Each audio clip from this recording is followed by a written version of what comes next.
Okay, I guess the stream starts with Tiger Uchimaru resubscribing to the tune of rhythmic fart noises.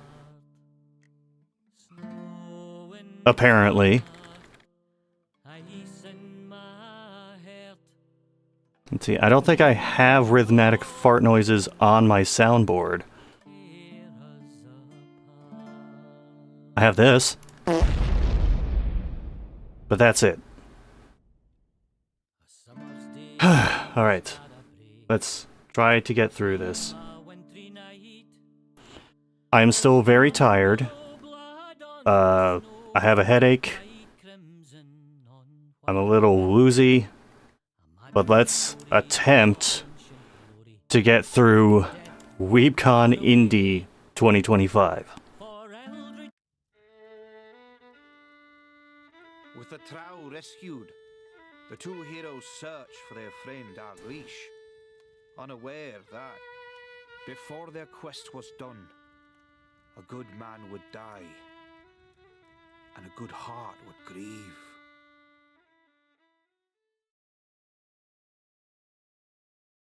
I guess the first thing I need to do is kind of explain what Weebcon is. Also, turn off emote only.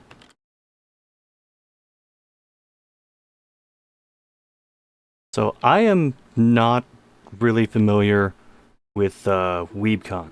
Oh god, all my windows shifted to the right. Why are you like this?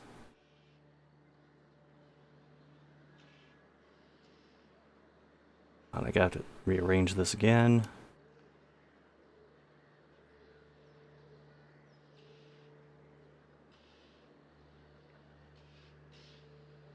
Okay, now stay still.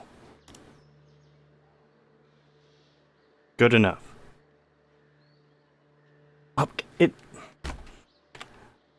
Now it put all the windows on the bottom on top and all the windows on the top on the bottom. Why are you like this?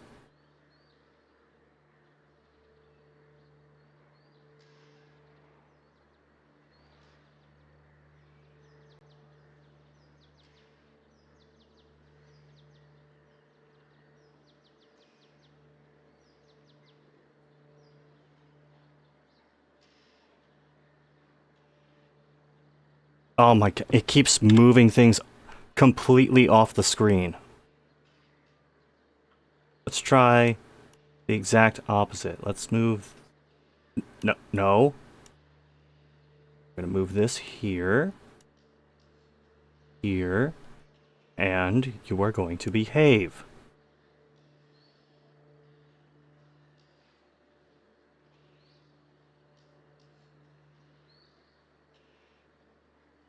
Okay, good. Let's hope I don't have to Alt-Tab for anything. Please stop the movie. Yeah, exactly. So,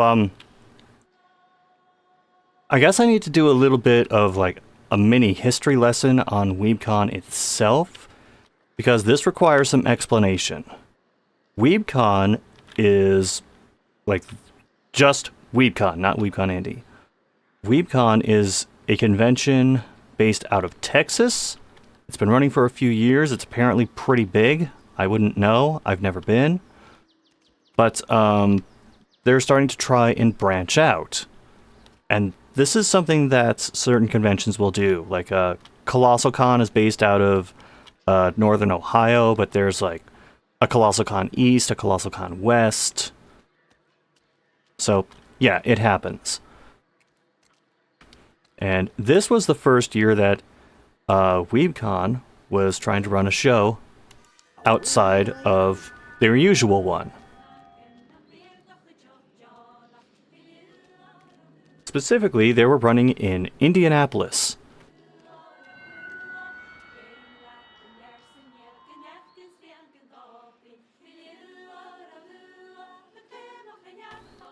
All right.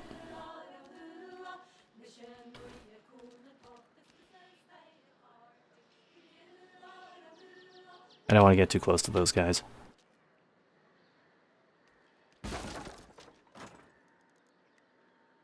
Now, going into this, I actually wasn't sure if I'd be going to it at all. It would be convenient if it, I was, because it's like a 2.5 hour drive-ish from where I am, depending on traffic. Okay, that's still not fixed.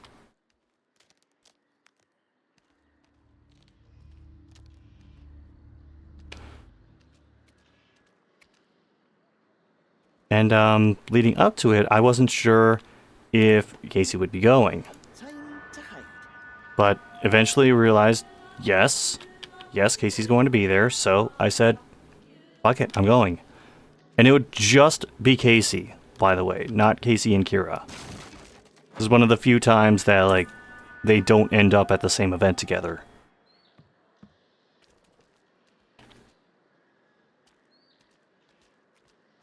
Now, I was initially going to leave a little bit earlier in the day than I did, but I needed to get some things taken care of on the car with some help from my wife.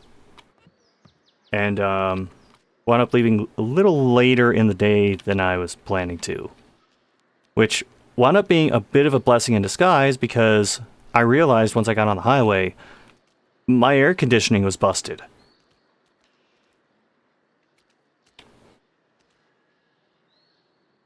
And I don't know if you've ever tried just like, okay. So the sequence of events I thought that I was in. Right. And I don't know if you've ever tried just using vent for the air for if the AC is not working, but I have one of those cars that if you try just using vent, then the air actually ends up making the car hotter than if you just did nothing or had the windows down. So I wound up going down the highway with the windows down almost the whole way. Although before I even got on the highway, I saw, like, I was making a stop by the bank just to have a little bit of physical cash on me. And on the way, I see an SUV that got T-boned at this one corner that's I frequently go to when I hit the grocery store.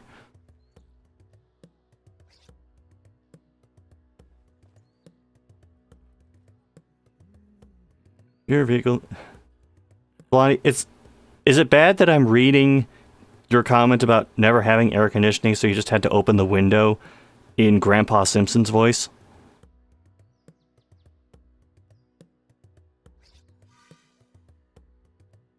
Anyway, along the way, more harbingers of ill things to come, like a flatbed that was towing a bunch of busted Cybertrucks. And then I was looking up the path to the hotel/convention center where I was headed, and I was checking what is along the way. And I realized there's a Rax roast beef along the way. It's like just a couple minutes off of the one highway that I'm visiting. that I'm driving down. Just leave me in the car with a crack in the window. That's the plan.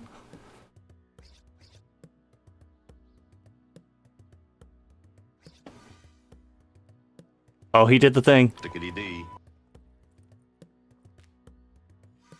So I'm thinking, all right.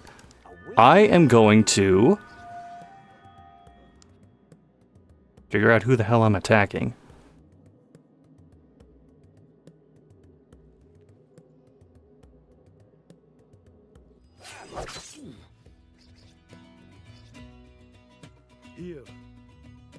So I think, you know what? Casey and I, like, make rack... God, I just need to start that thought over again. Am I even in good enough shape to do this stream? Ready for orders. So I'm thinking, alright, I'm going to stop at that Rax along the way, and Casey will finally be able to eat something from Rax, instead of just hearing me talk about it, and like giving them a wrapper for one of the sandwiches. So I pull off the road, and I eventually make my way to the racks. And I pull up, Hope you don't mind the sight of blood. and I'm seeing red flags immediately. I pull around the restaurant and I'm trying to look inside to see what the interior looks like. And I can't really see anything. The windows are like partially obscured. It's really dark in there. I pull around one side and it almost looks like the dining room isn't set up. Like it's just being used to store stuff. Then I pull around to the drive-through, like, menu/speaker. And there are a lot of things that are listed as unavailable. But more importantly, there is a notice saying that they're closed beyond 7 p.m. Go on, try some. How many fast food places do you know that close at 7 p.m.? But then I also realized why they're closed at 7 p.m. Because right next to that is, these signs are just like printer paper taped to the side of the sign, by the way. Because there's another message next to it that says, tomorrow they're not going to be open at all due to staffing problems.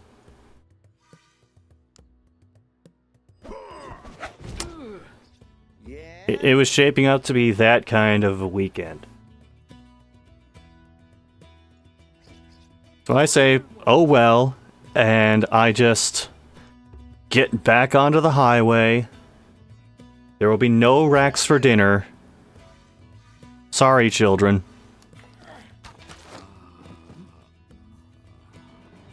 And we're going. Eventually, I see like sirens up in the distance on the other side of the highway. So not the one I'm driving down, the one on the other side of the barrier. And I think that it's police, but I get closer and I realize, no wait, those are fire trucks. Come on, you. And they are in the middle of the road. I get close enough to see what's going on, and I can see like a couple of busted up cars off to one side, like toward what would be the left side of the road for them, like toward the fast lane. On the right side, off of the shoulder, there is a semi that is turned over on its side. It has a trailer attached to it, and the trailer is completely burned up. Command me. And this accident was so devastating that they blocked all of the lanes to deal with it. So beyond these fire trucks is just miles and miles and miles of a 3-lane highway that is completely packed full of cars and trucks and what have you. I get to like mile 2 of the traffic backup, and I'm seeing cars that are using like the emergency turnoff thing to like pull off and then go the opposite way and try and find another route. Right, Masked Man, I did get dickety-deed over. Aye. Ready when you are.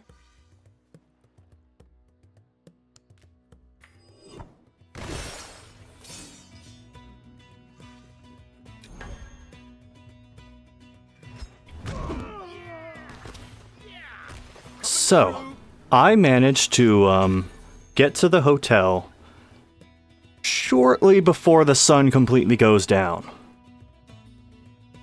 Even worse than the accident on the highway we had on the way to Anime North. Oh yeah! I think I remember hearing that on your Saturn recap stream. Anyway, I get to the hotel. It's just before the sun has completely gone down. So there's just a little bit of daylight. I'm like pulling around because you have to like sort of go in a circle around the hotel to get to where the parking garage is for it. It's an underground parking garage. And I'm circling past this park that's nearby, which apparently has an event going on. Tell me what you need. I don't remember what exactly it was, but they were playing some music for it. Here. And I couldn't help but laugh because it was just like a bizarre thing to hear while pulling up, but I'm circling the hotel to get to the parking garage, and in the background I just hear bird, bird, bird, bird, the bird's the word, bird, bird, bird, bird, the bird's the word, bird, bird, bird, bird.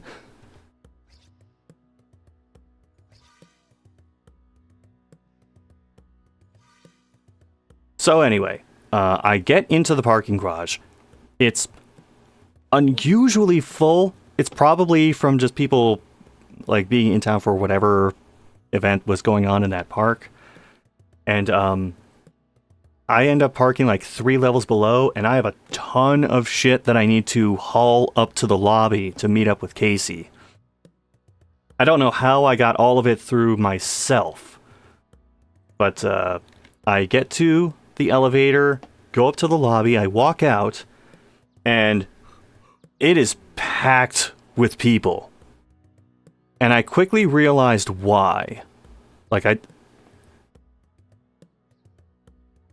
So the NBA Finals started the night that I got to that hotel.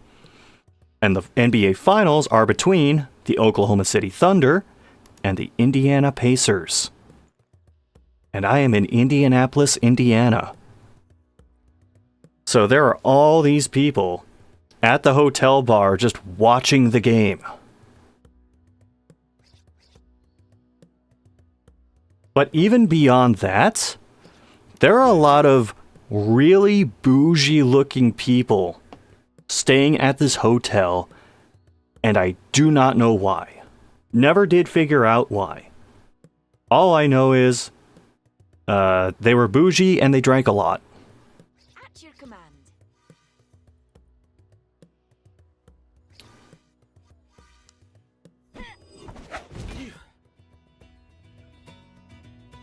You always correspond with a sporting event to these things you go to. Yeah, hey, even more than that, the minor league ballpark for Indianapolis was right next to the convention center. The sports follow me.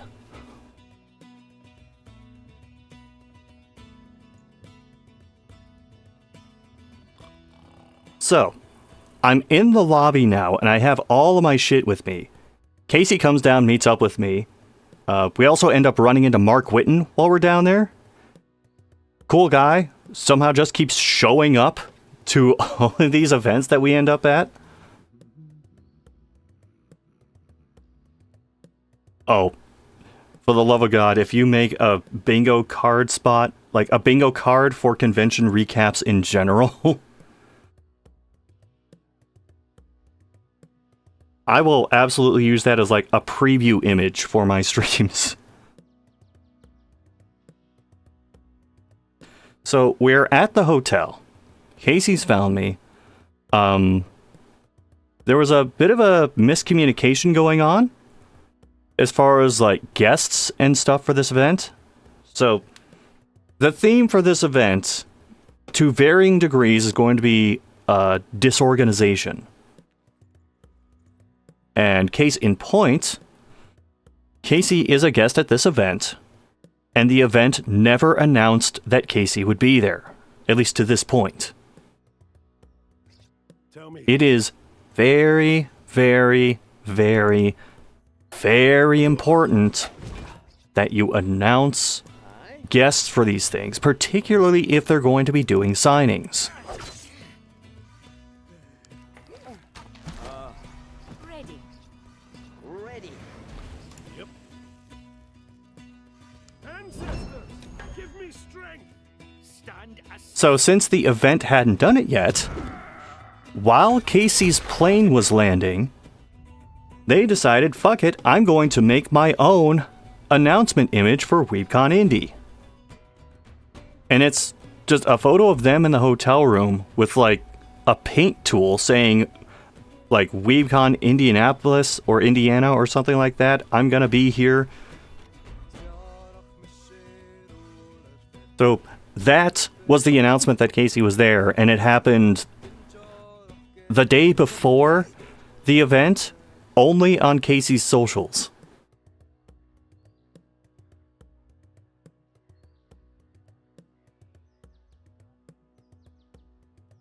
So we get all of my shit up to the room, and we're just trying to figure out what to do as far as food. And we say, you know, fuck it. Let's get some rallies. Which, weirdly enough, I drove past a Rallies all the time when I was going to college classes. And yet I've never actually eaten at Rallies. Or Checkers, it's also known as.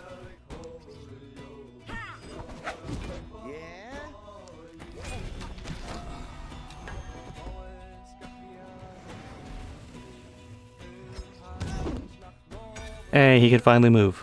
Aye. Did you make that armor yourself? And we just got something really basic, like chicken tendies, fries, and they had cherry coke as an option, so we did go for that. And then after that, I start unpacking my game consoles, because like Casey had to like pack really tight for this.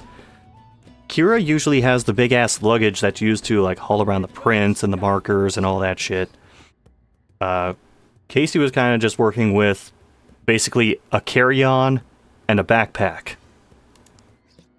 So they couldn't bring any game consoles with them.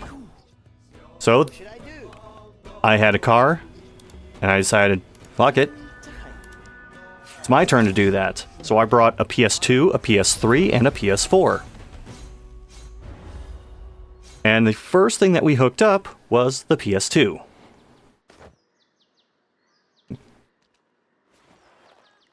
And Casey wound up hacking the TV to display our games with, I won't say no difficulty, because it was a bit of a struggle at first. And it was also like kind of screwy how you had to go from displaying a game on the TV to just displaying live TV.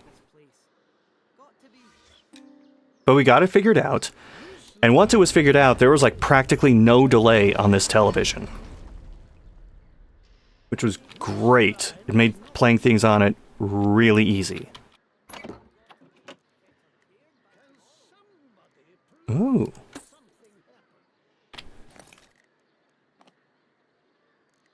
Let's take a look at this. Yes. Ah. Excellent.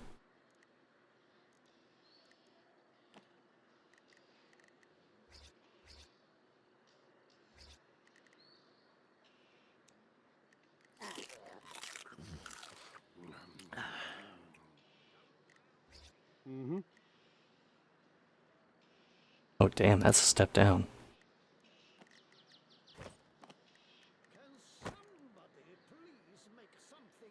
So I will bring like a certain selection of games with me.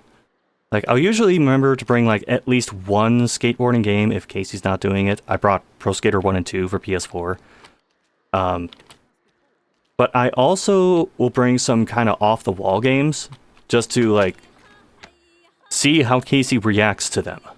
And one game that I brought was the PS2 version of Vampire Knight.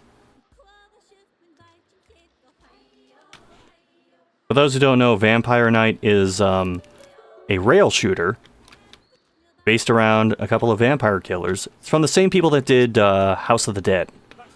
And in fact, had some mechanics introduced in it that would wind up becoming like pretty standard for House of the Dead and rail shooters in general. It also has some really bad voice acting. And that's the main reason I wanted to show it to Casey. Shouldn't be a problem. Please, Douglas, I have the money. Let me pay. Take off your beard, you faker. Come and try it, you doppelganger. So, we kind of just do that throughout the night, watch a bit of South Park, and then just fall asleep. And that leads us into Friday. I woke up unusually early on Friday. We didn't really need to do anything until, like, after noon. After space noon. But, we hear a knock on our door at about 9:15 in the morning. It's housekeeping. I've never been to a hotel where housekeeping shows up that early. Also keep in mind, we're on like floor 15 or 16 in this hotel. How soon did housekeeping start doing this? So it's from our room in the hotel that I get a decent view of what everything looks like. You're not even a dwarf. This just gets worse. Ha! Had you wondering, didn't I? Your days of ruining Ready. reputations are over, imposter. I'm gonna drag you through the streets. Ha! They'd hang you for it.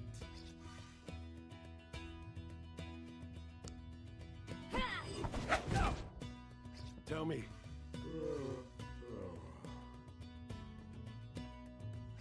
Ready. Ready? Well, taking my skin. To victory.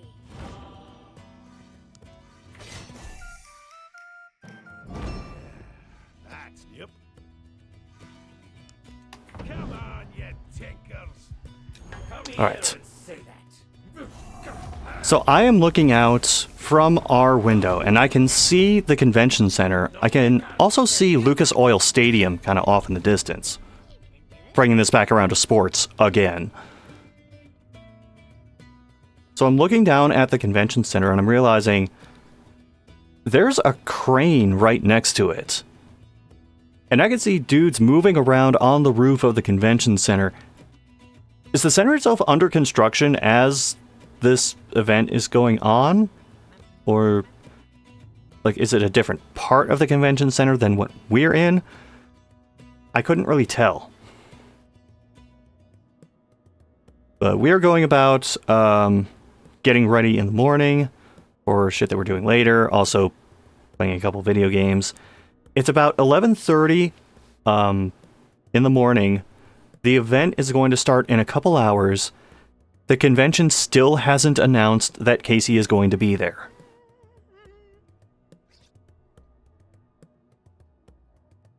On your word. This is going to become a theme throughout this recap. So I'm also looking down at a parking garage that is really nearby.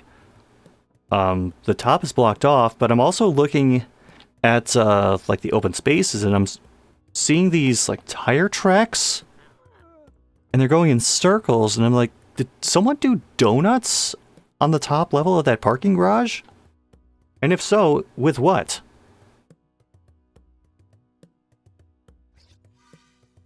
Anyway, it is time for us to go down to the lobby and then make our way toward the event space. Yeah, it was you, Tiger. Now, here is the thing about the layout for this event. Instead of just doing everything in the convention center, which is probably what they should have done, they had, like, a portion of the exhibit hall, it wasn't like the entire exhibit hall space that the convention center has available.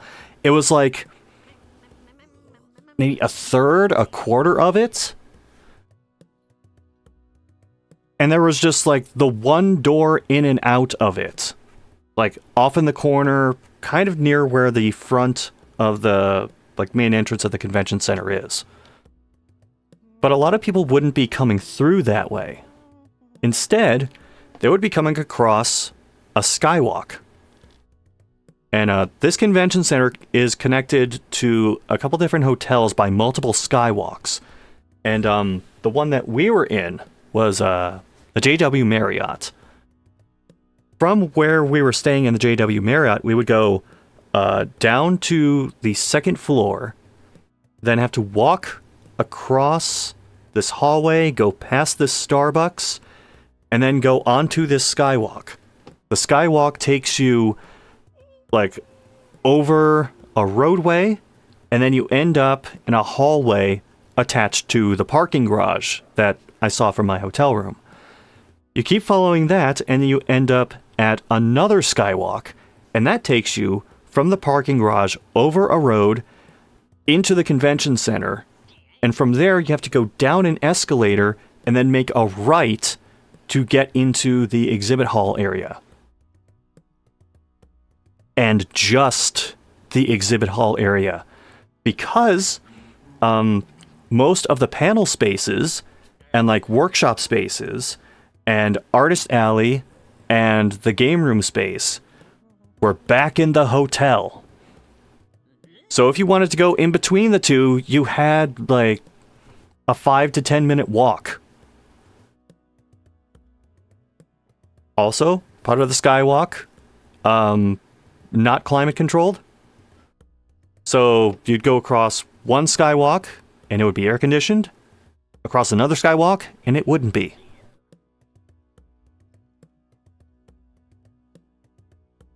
So we are heading down toward the exhibit space for the first time, and keep in mind, we don't know that there is only that one door to get into the exhibit space. So we start walking down this other hallway, and it keeps going and going, and we're noticing fewer and fewer people are around. There are people who are like walking from this direction, and I think they were at just a different attached hotel. But we eventually realized, because we're seeing the like official convention center signs that say like Exhibit Hall A, Exhibit Hall B, Exhibit Hall C. But like Exhibit Hall C and D and onward were not being used for this event. So we end up at the end of the exhibit hall space, and the path angles off to the right, and there's nothing there. Although there is a sign in the distance that says cosplay meetup space. So we're like, wait, what, huh? Where do we go? So we walk all the way back, and we end up at some desks, and they're like, oh yeah, the entrance to the exhibit hall is just those doors off to the side. We're like, okay, good. We eventually get in, and we're starting to like see what the main exhibit hall space is like. It's basically dealer's room plus people signing stuff. All of the dealers are in the middle of the exhibit hall, and then the desks for everyone who's doing signings goes in kind of like a U shape around them.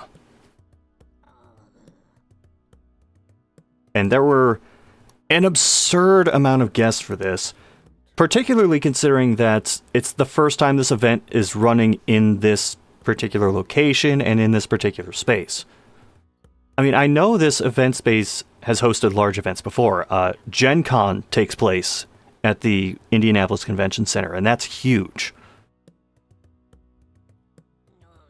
So it was just bizarre that they only took like this space and then like maybe a panel room or two adjacent to it. So we start like kind of wandering around the exhibit hall, just seeing what kinds of dealers there are. And then we eventually make our way to our space. And we're setting up, and we realize like we're looking at the vendors that are across from us. And we're seeing like a person selling prints. And then we see a person who's like selling a different variety of prints. At the end, wedged between that vendor and another vendor who's selling like body pillows and pins and stuff like that, there is this tiny little booth for patio enclosures. For those who don't know, patio enclosures is very much not the sort of thing you would expect to see at an anime convention. It's the kind of thing you would see at like an auto show, like a gardening expo. People who like want shit built like in their backyard for their home. And I'm just wondering, did this person know what kind of event they were going to? Ready for orders. Here. Okay, I'm gonna have to do some finagling to get this to work. Aye. Damn it, I was hoping for a crit. At your command. Yeah.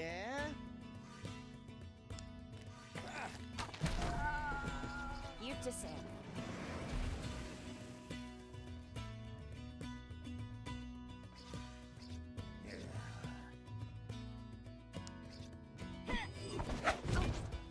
Tell me what you need.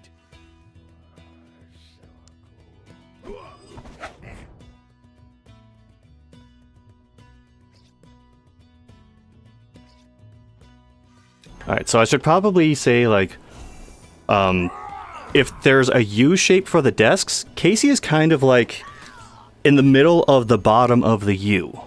Maybe like a little off to one side. To their left is a setup for Ryan Bartley, who's done work for, like, Sonic, they're Ray in Neon Genesis Evangelion.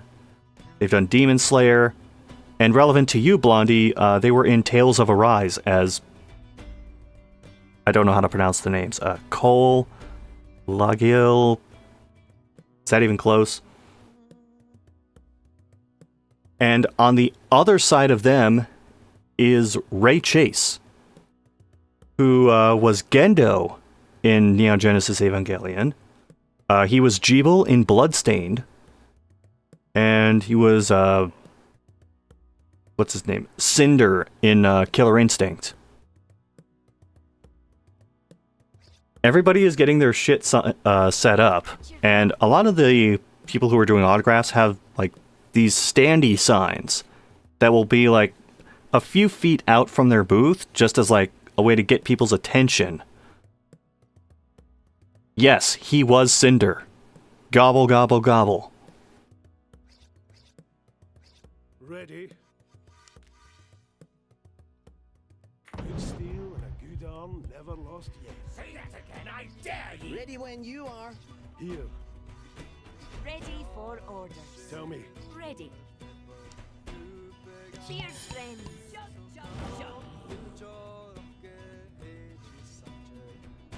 Here.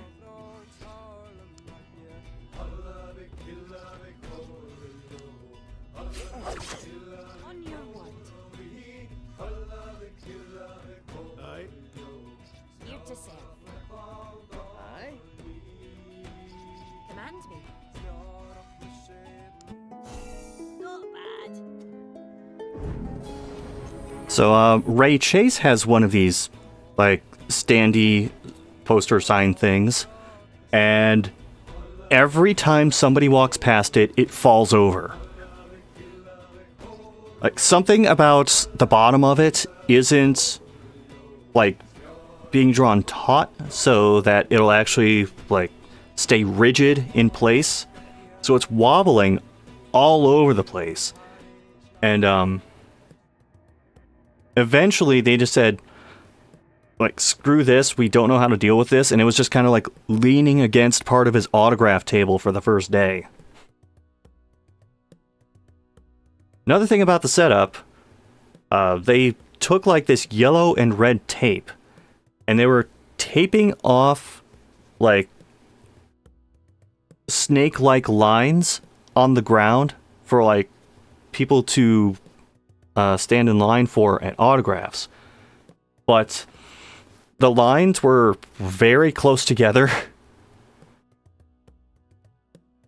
Like, if you have like anyone who is A, not skinny, or B, wearing a bulky cosplay, these lines are not going to work. And in fact, most people just ended up standing in straight lines at people's booths anyway. That being said, it wasn't that way for all of the booths. Like, Casey's autograph table had no lines put down at all.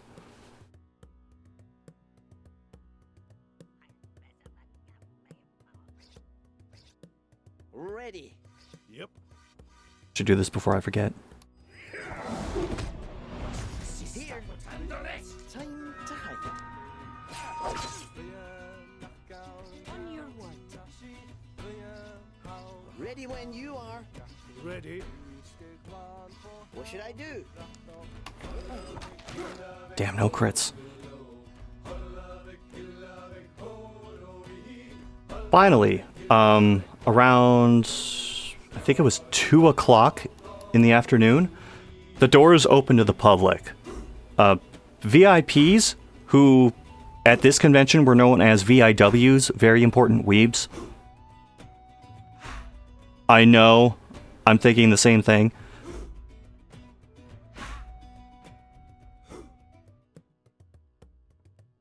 So the doors are opened, autograph tables all set, and at this point, the con still has not announced that Casey is there. What kind of impact does this have, you might ask? Well, within the first hour of the floor spacing being open, no one came to Casey's booth.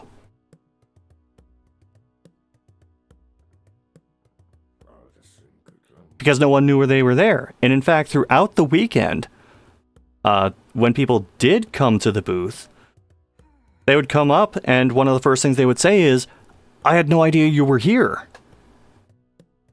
And another thing people would say is, and if I'd known you were here, I would have brought my Ava stuff to get signed, or my Shin Megami Tensei copy to get signed. This is why you need to announce people well in advance. Because another hypothetical scenario, let's say there are people out there who will look at the guest list and use that to determine if they go to an event.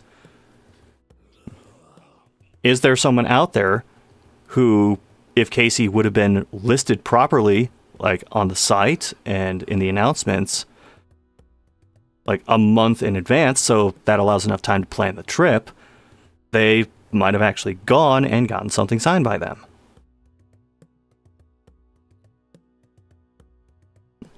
Outside of like local people, anyone who travels for this, they plan that shit way in advance, so they need to know about this like ASAP. So while that's going on, a line is forming for Ray Chase. And Ray had this system he would use because there weren't official autograph signing times. He would put this little note on his desk that says, I will be back or I will be signing at this time.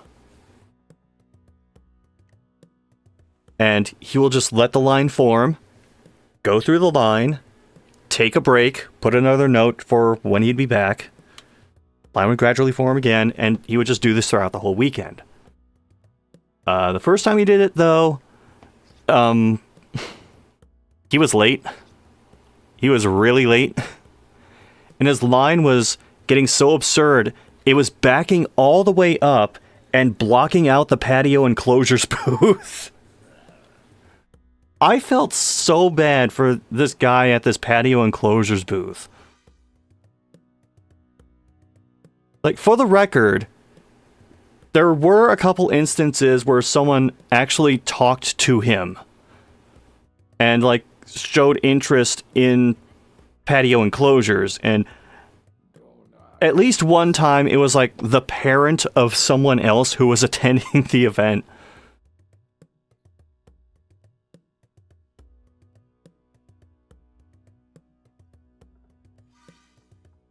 So after a little bit, Casey and I are like, I'm getting kind of hungry, or like I'm getting kind of thirsty. And there's usually when you do these kinds of events, there's like volunteers that will come in and check on you every now and then. We saw one volunteer, and it seemed like they were really being stretched thin with the amount of people that they were checking in on. There also didn't really seem to be any security. So a lot of like the voice actor guests were having people from adjacent tables looking out for them.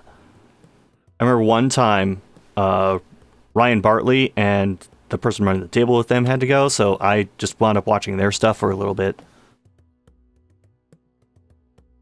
So we are wandering around. In the dealer space, there are 2 food vendors at opposite corners. Neither of them have anywhere to sit. There's a Mexican food place, and then there's like a Chinese/curry place, and we weren't really in the mood for those, so like we just wanted basic ass snacks. So we go out, and we remember passing by what looked like a snack bar when we were trying to figure out where the opening for the exhibit hall is. We walk past it, no one is there. Ready for order. The stand is closed. I'm like, you guys are leaving money on the table by not doing anything with this. I go further down because I remember passing another snack place. That's also closed. We get on the skywalk and go back to where we remembered seeing the Starbucks. It's also closed. They just don't want attendees' money, I guess.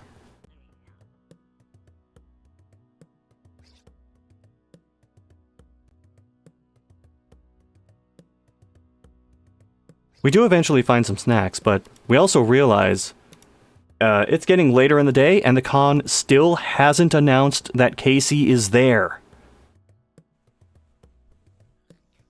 So at this point, I'm trying to think, like, okay, if the con is not going to say Casey's there, we need to make it known Casey is there somehow. I have a stack of Post-its with me. We usually use those to like write a note on the autograph table that says like, be back at this time for signings. Something like that.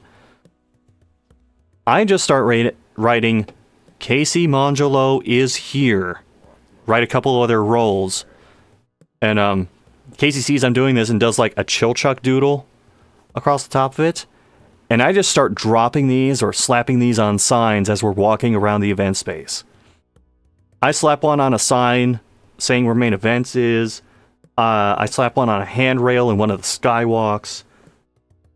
As you're going to the escalators going down to the exhibit hall, there's a sign that is turned around and facing the opposite direction. I slap it on the back of that so everyone coming off the skywalk can see it. I slap one on a bench that's near one of the panel spaces.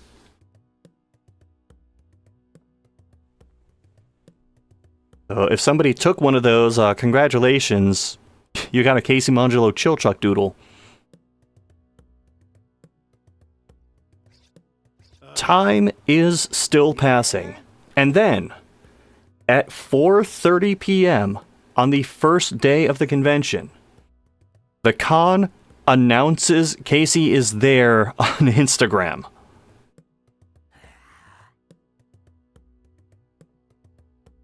Not only that, the first word of the announcement that Casey is there says, "Surprise!"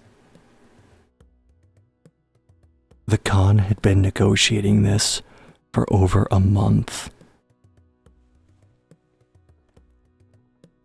They knew that Casey was going to be there, and they waited that long to announce it.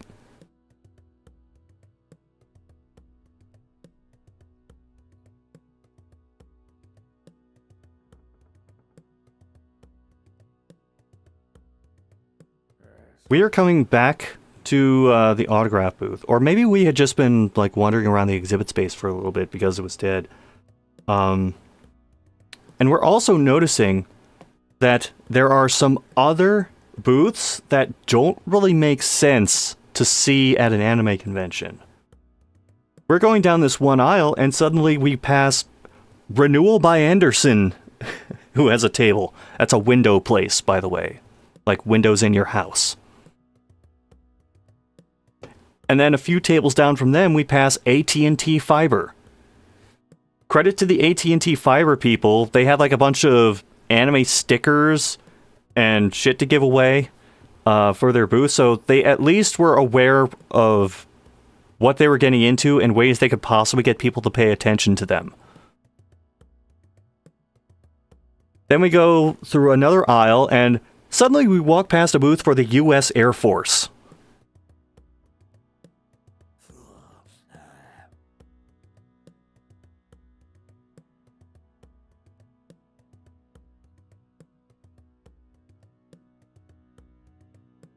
At one point, we wandered back into the JW Marriott, and the way this works for this part of the convention is they had one floor which had main events and some workshops on it, and then a floor above that is where they have like a cosplay meetup, some like workshop space, a couple panel rooms, and then they have this one big ballroom space that you have to walk a decent distance to. And they crammed Artist Alley, the gaming space, a cosplay... Jeez. I have to go through this one at a time. You go into this ballroom space, and you immediately see Artist Alley, which is like 4 rows of booths, and there is actually some decent stuff there. Behind that is a bunch of tables, one of which is marked as a cosplay meetup space. But this cosplay meetup space is sandwiched between Artist Alley and the gaming space, which is like 3 rows of tables with some consoles on them. And then off to the left of that is a kind of random selection of arcade games. There was a lot of open floor space that they just weren't utilizing. I don't know if it's that they had a limited selection of machines or what. But then, to the right of the tables of console games, they shoved all the cosplay guests onto that wall. Just into the corner. And I'm like, why the fuck are they here and not with the exhibit hall space with the other people who were invited? Ugh.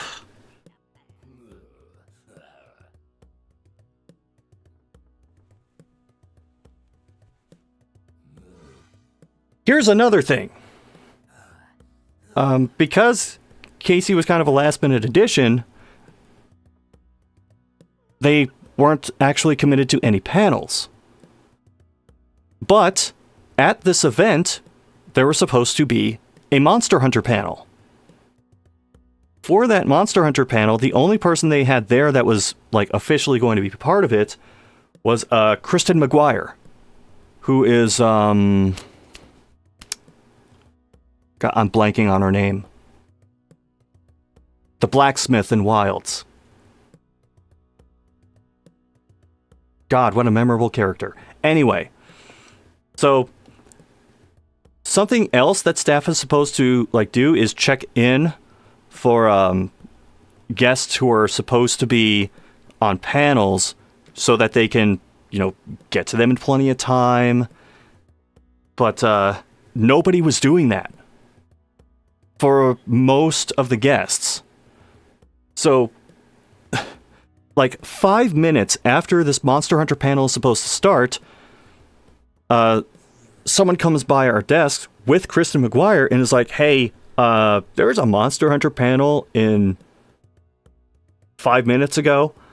Would you be willing to hop in on that? And we're like, oh, hold on, we weren't committed to anything like that. And we're like, I mean, I guess we could go down there with Kristen. And we did, and there was no one at the panel.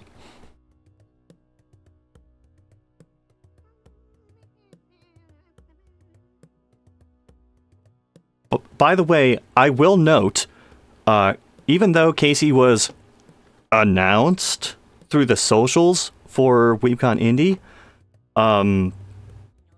they didn't really update much of anything else. There's a Weebcon Indy app that you're supposed to be able to use to, like, navigate around, even though the map is, like, very vague and only loosely helpful. They also have a guest list on the app, and the guest list was not updated. There were people who were on the guest list who had canceled and weren't appearing, but they were still showing up on it, and it was never updated to include Casey.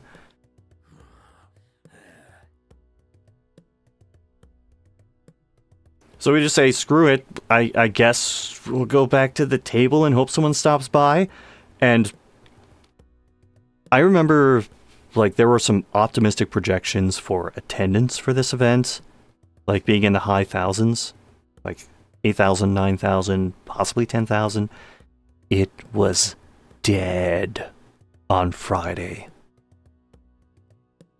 I've never heard an exhibit hall / dealer space or a convention that was this quiet at 6 p.m. on a Friday.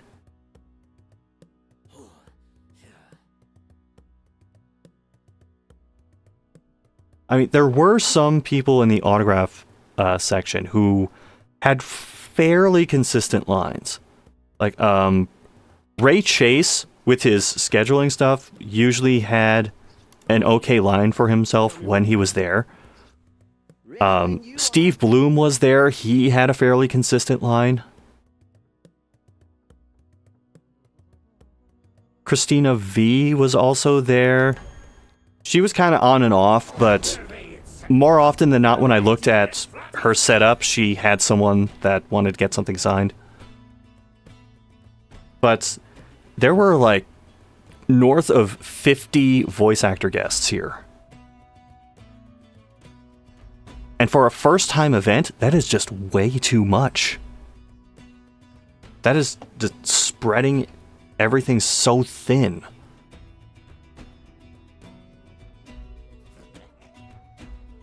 Command me.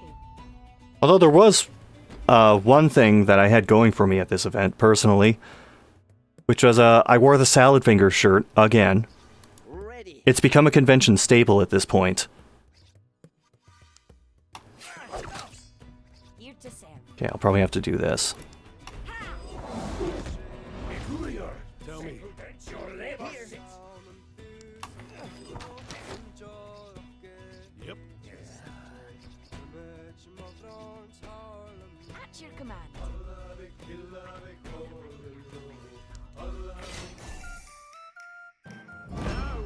By the way, one rule. I know this is late, but...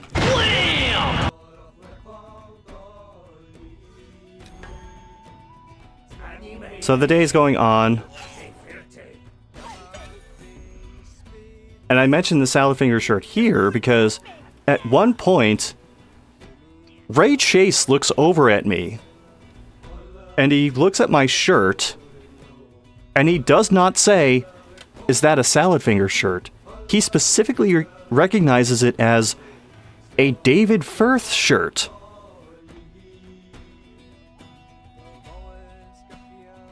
And that kind of, like, blew me... that kind of blew my mind because, like, it's very specifically referencing the character, but he's apparently so familiar with it that he just knows who makes that stuff. And in fact, later on, we were wandering around and we stopped by the person who had, like, the body pillow booth because they had some other stuff that wasn't body pillows. And one of them recognized the shirt. So I just kind of, like, half-assed a Salad Fingers impression. And they were like, "Wait, you're not David Firth, are you?" I didn't think the impression was that good, but no. I told them I wasn't David Firth. I'm not British enough to be David Firth.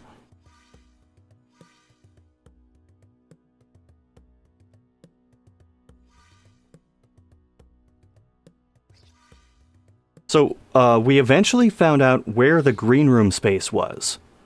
And the thing is, you would expect the green room space / break space to be kind of close to where autographs are. That is not what they did.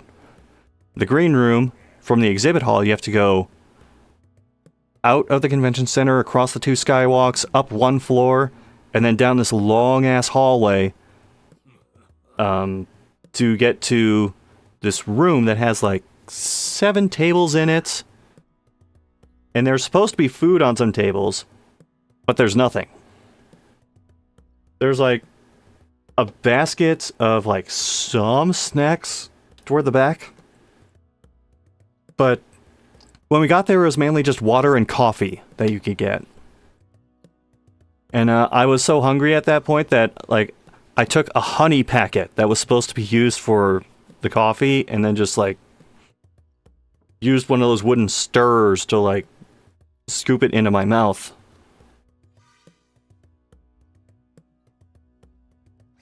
Yeah? We end up heading back to, Eating my brain! we end up heading back to the dealer space, and I did get something from one of the vendors there, because I'm a total sucker for those little rando boxes of Monster Hunter figures. I got one for I can't remember if it was Rise, and then I got another one that wasn't for the monsters themselves. It was for just random items. So I walked away with a Rathalos figure and a well-done steak figure.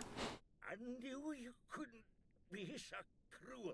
Something else I got while I was there was, there weren't really a lot of options for video games there. But there was one person who had, like, a few shelves with a certain selection of games. And I'm going through the PS1 games, and there's a tall box copy of ESPN Extreme Games. Now, I've only ever played a demo of that, but I remember being kind of into it when I played it. But then I just never followed up on it. Casey, however, has played all of the ESPN Extreme games.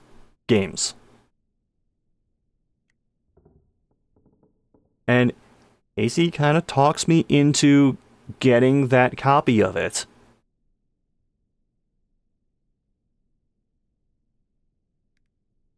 So that kind of wound up being like my main takeaways from the exhibit hall space. Now, Captain, why'd you have to go and do that? The poor man. It isn't fair at all. That's our cue to go. The other paladins won't see our side of this. Wait, I must get my ledger. Can't let him find it here.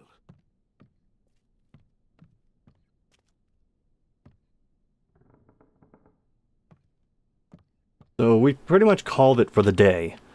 And we are going back to the hotel.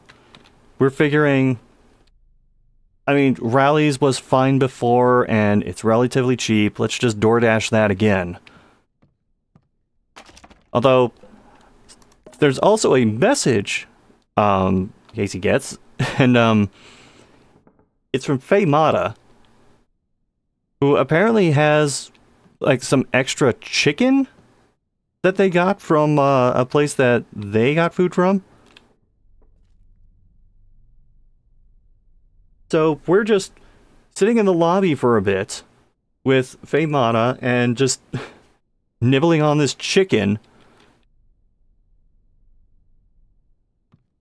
as we are waiting for DoorDash to show up with the Rallies order. Now let's... Wait. There's a note tucked into the ledger. You cunning bastard. If I get my hands on you...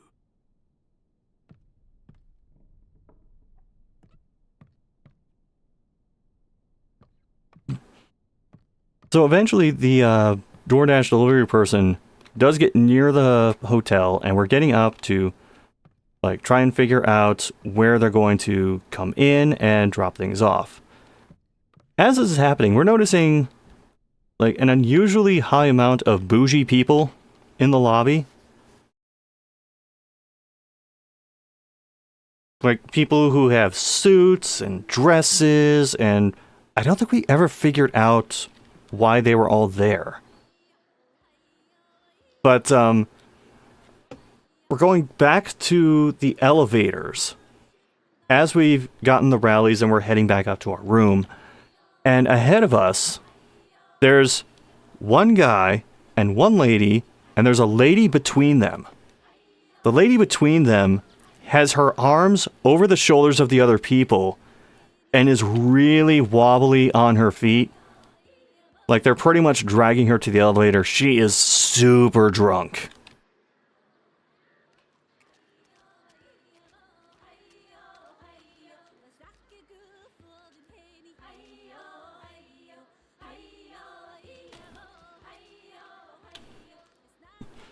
There's really no ending to that part of the story. It's just, wow, what a night she had.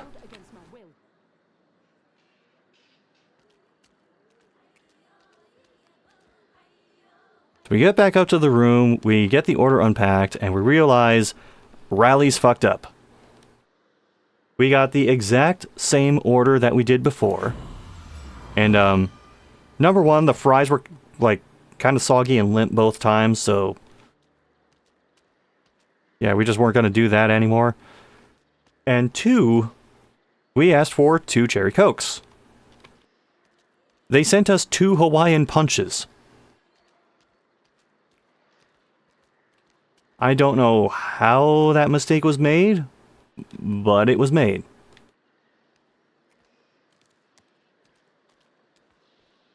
At least she didn't fall into the closet door. Unlike someone we know.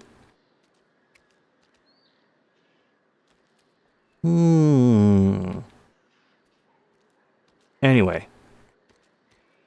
It's the lady. She seems to be in distress. So we are just kind of messing around a bit. Like with video games and the TV. And South Park isn't on at the time. Instead, they're just showing a bunch of, like, Family Guy.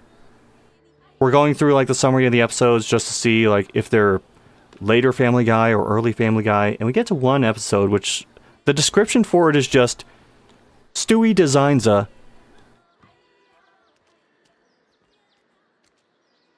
And that's it. Dalglish, Ringneck, I'm so glad you're here. And you've brought a friend. Excellent. And that will take us into Saturday.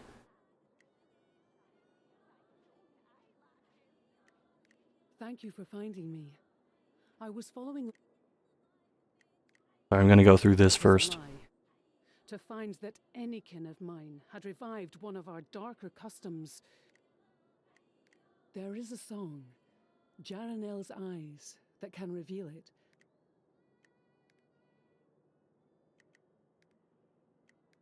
Thank you for your help, friends. Now, play Jaranel's Eyes and reveal their trail. Ready.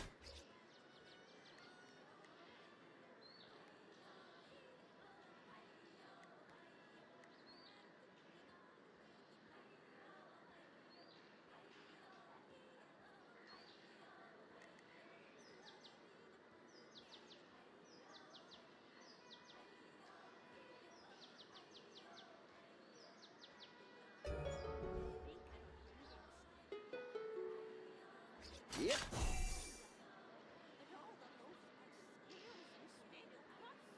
Saturday, we'd heard that, like, the one-day badges for that day had sold out.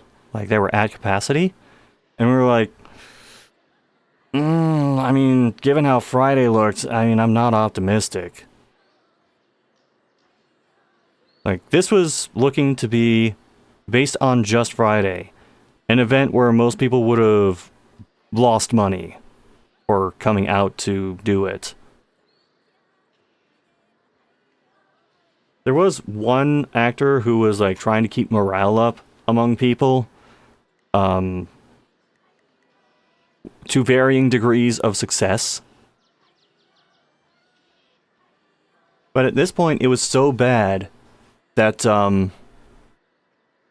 certain actors had mentioned the possibility of leaving early if things didn't improve. And, like, even just as, like, a complete emergency thing, I was like, you know, we could just drive back to my place in Ohio and then come back for whenever your flight is.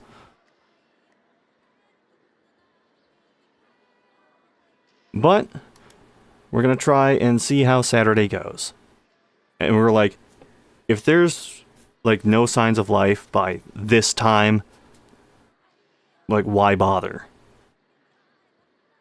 We'd heard that they'd made some improvement. And in fact, at one point there was a person on staff who was basically going around and apologizing to everybody for how things had started.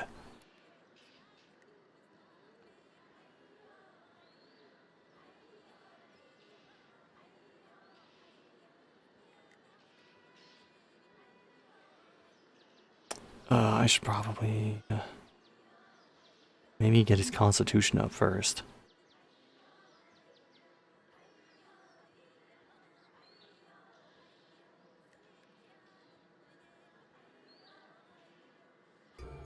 We'll go with that.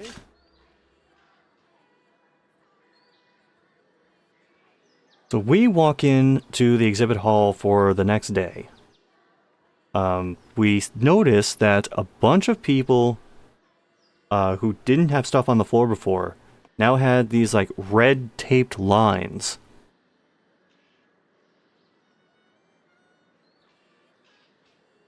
That said, they still didn't quite have that for everybody.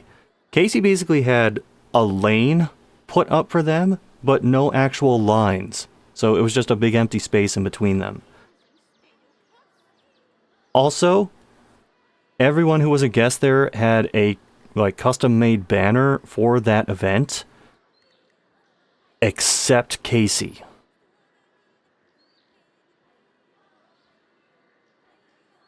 I mean, Casey brought their own banner that they usually hang for these things, but even so, it was just another thing on top of the many other things to be miffed about with how the show was going.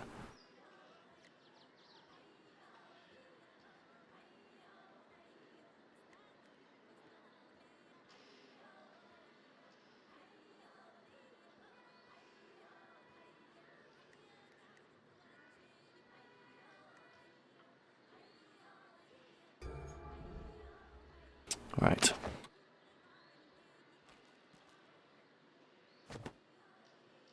So we notice that there's nothing on the floor for Casey's line, but we also notice there is a roll of tape sitting on one of the tables next to us. And I see this, and I look at the open space, and I say, you know what? Let's at least try to have a little fun with this.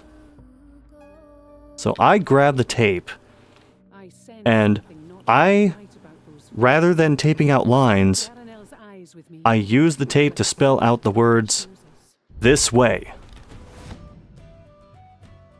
And then I have an arrow pointing at the words "this way," and then a giant arrow pointing toward the table. And then where Casey would be sitting, I have the word "hi," and then a smiley face.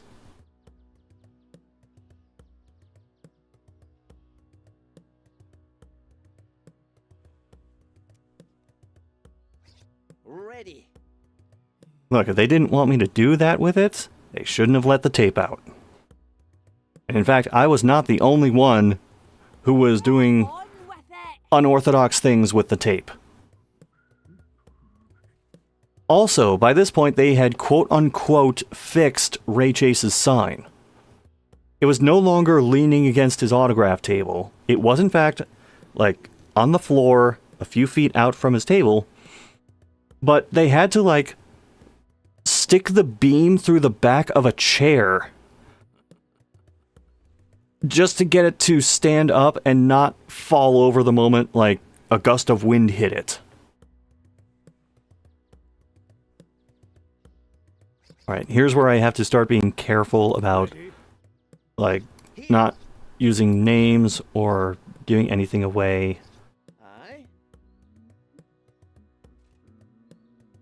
So we're walking around at one point and encounter another person who may or may not have been a guest there.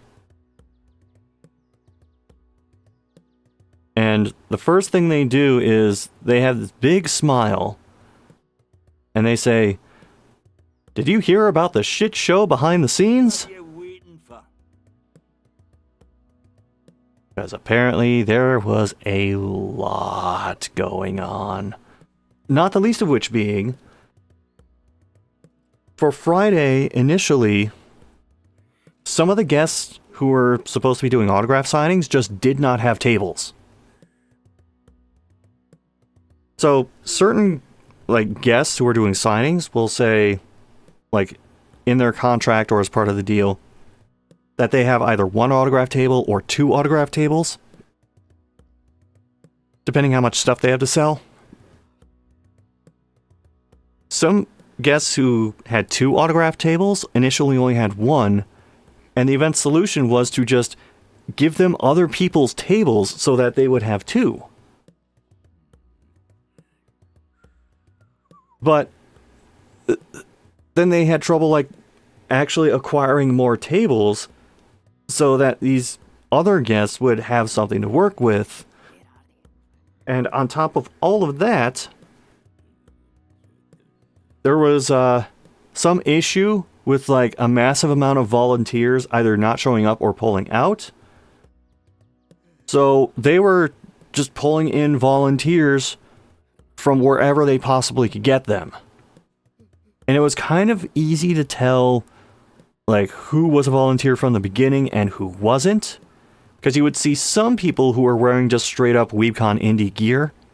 And then you'd see other people who were wearing, like, high visibility construction vests. And generally pointing people in certain directions.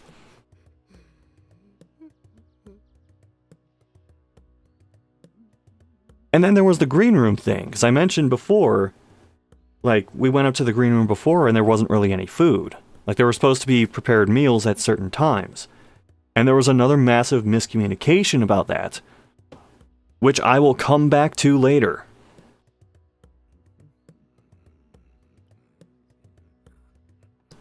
Also, it is early Saturday, so second day of the convention. The app is still not showing Casey, and it is still showing guests who had canceled and wouldn't be appearing. Also on Saturday, at 9 a.m., they announced one of the cosplay guests who was there, who had already been there for the first day.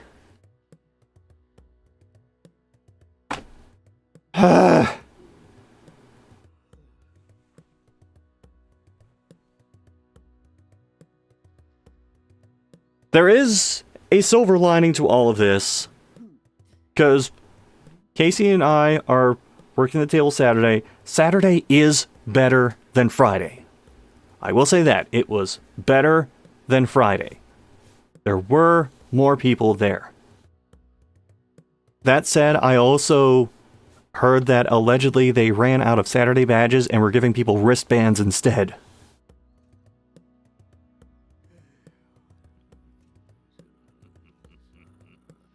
But the silver lining to this day is when there's a lull, we look across the way and we see someone is talking to Patio Enclosures guy. I don't know if that happened at all on Friday, but it finally happened on Saturday. Also, during the lull, we're watching the custodial staff going around to, like, just pick up stuff on the floor, or, like, check on trash cans, see if they need to be dumped out. And at this point, we start creating our own, like, custodial staff lore for a potential animated series or fighting game or something. Because we see this guy come up to the trash can that's, like, almost in front of us. And he kind of looks inside, and then he, like, just, like, taps the top of it with his hand, like that. I know you can't see what I'm doing, but you could probably hear that. And I'm just leaning over to Casey and going, oh my god, that is a fantastic custodial staff cosplay. And look, he even did the patented hammer fist technique that he finally learns in episode 12. It's not the perfect cosplay though. He didn't follow it up with the low feint kick to the trash can. The input for that, I think, is quarter circle back and then diagonal down forward light kick. And this just keeps building as the weekend goes on. We probably could write a pilot for this if we really wanted to. It got that absurd.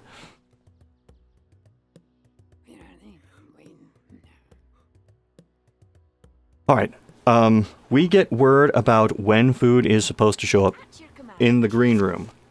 Aye. And we say, okay, we're going to be there when the food shows up. We're not going to miss out again like last time. Apparently everybody had the same idea.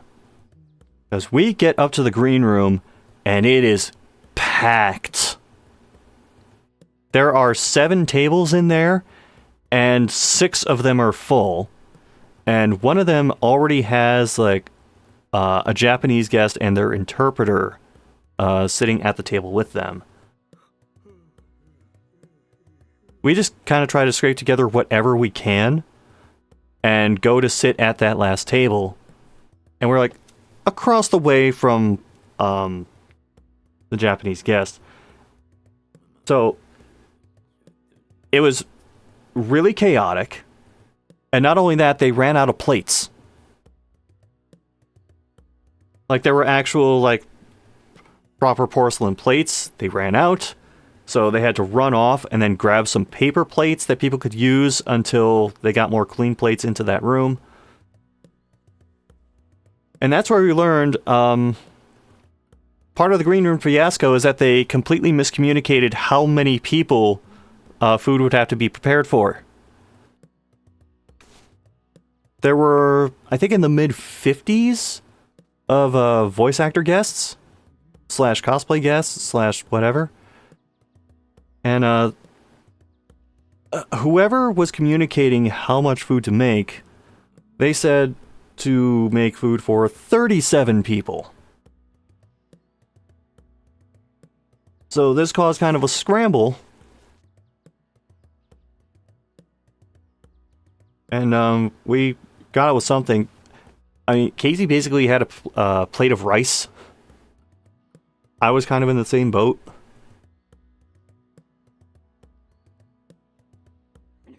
But we're sitting at this table, and the Japanese guest is across from us.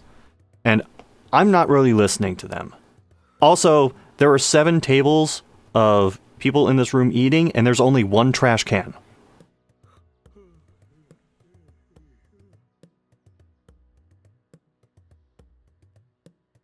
And it filled pretty quickly.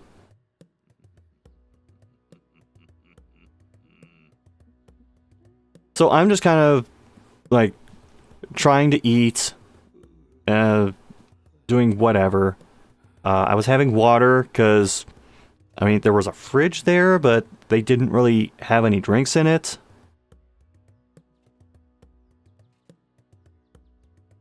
And the Japanese guest and their interpreter are having a conversation with each other. I'm not listening. But I get a nudge and I go, well, this other person says, oh, did you hear what they said? And I'm like, no. And my Japanese is very rusty at this point, but I start making a conscious effort to listen. And, this guest was not happy. They weren't happy about the food situation. And, they also weren't happy with how things were being handled for, like, the Japanese guest autographs.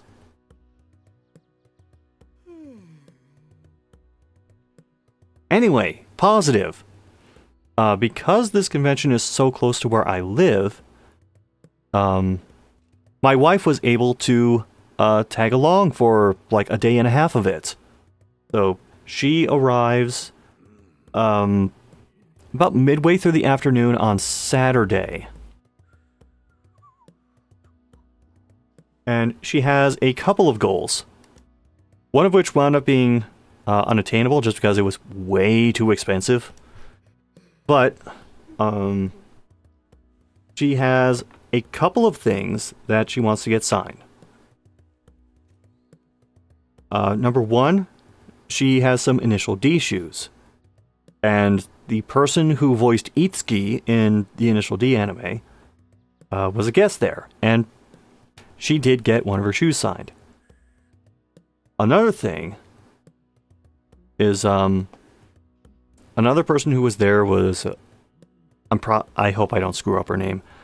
Mary Elizabeth McGlynn.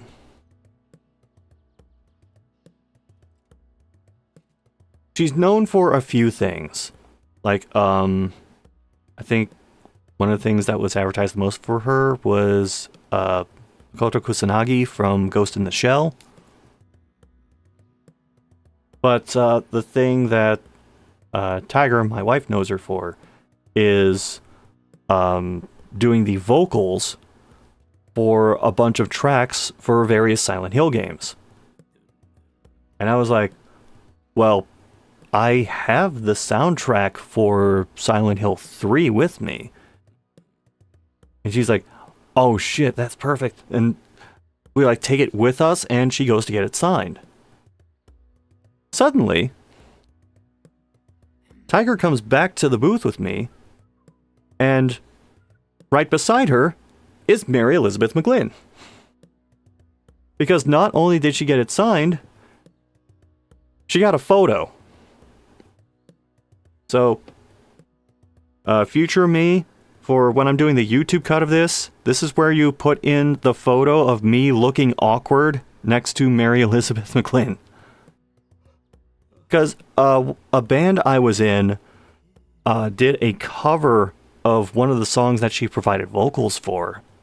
So, that was actually kind of a cool moment.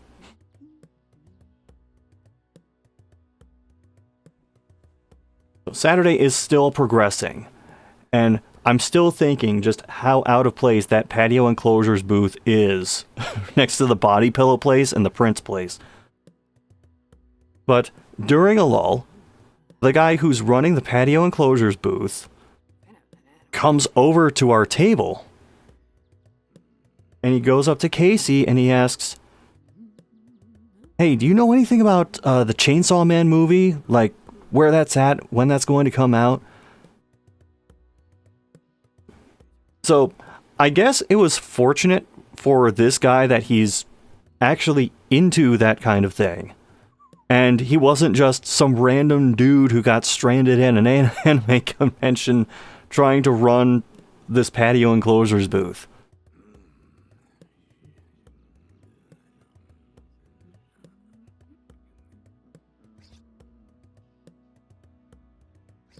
Yeah? I keep forgetting to actually play the game. Can't see me.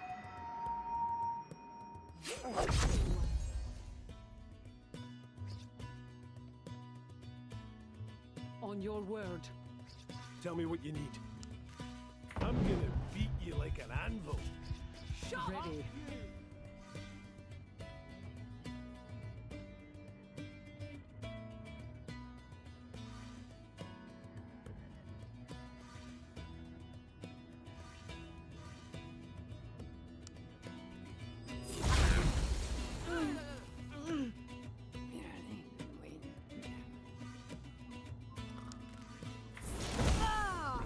Ready when when you are.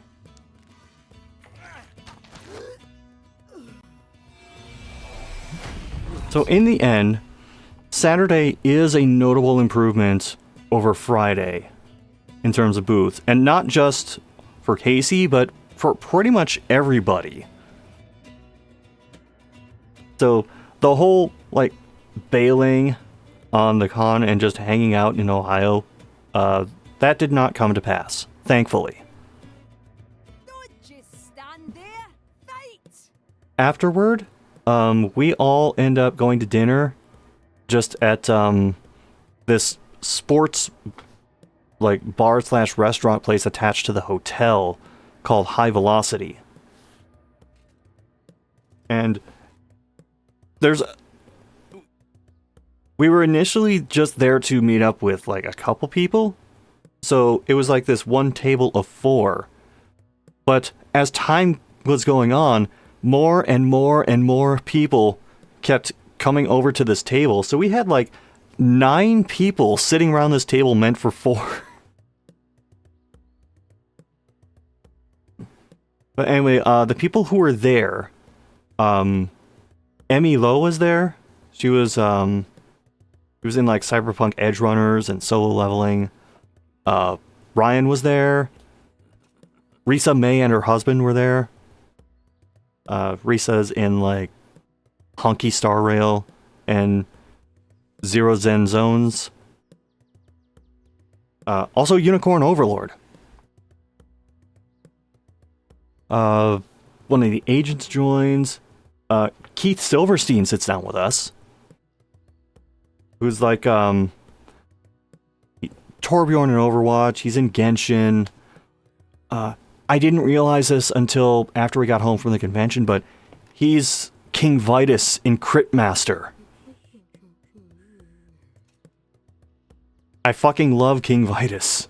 I wish I knew that beforehand.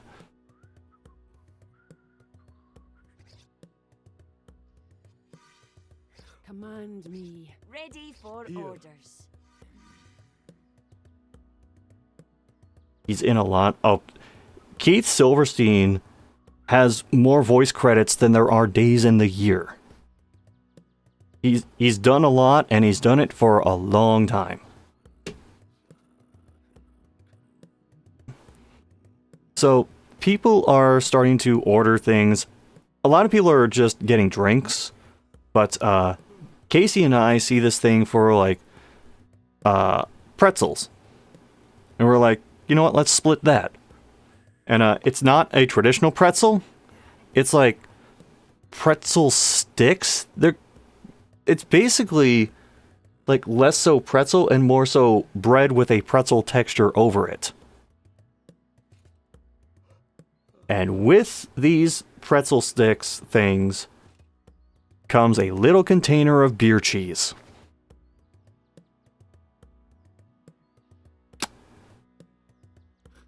Guess what happens next?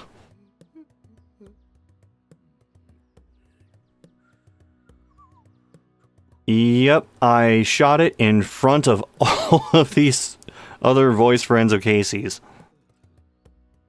And my wife.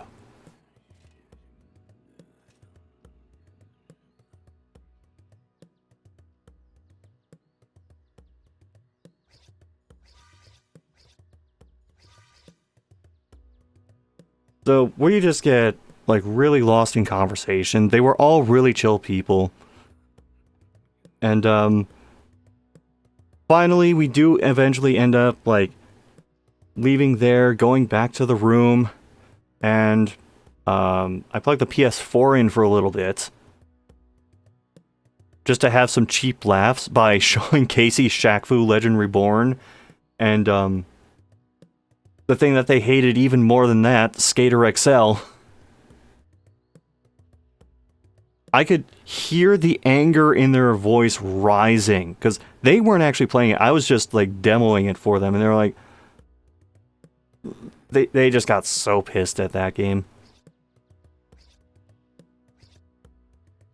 And I can't really blame them. It's like a meandering zombie noise soundtrack, really awkward controls. And just this soulless skater that keeps going into the fetal position and clipping into walls. And sometimes just falling over from the slightest of contact at low speed. So we go from that back to the PS2. And for those who don't know, I've been playing through Gran Turismo 4 with my wife on stream. And I brought Gran Turismo 4 and the memory card that had our data on it. So, we played that for a little bit. Although, it wound up being less so doing races in Gran Turismo 4 so much as my wife and Casey ogling the cars in Gran Turismo 4.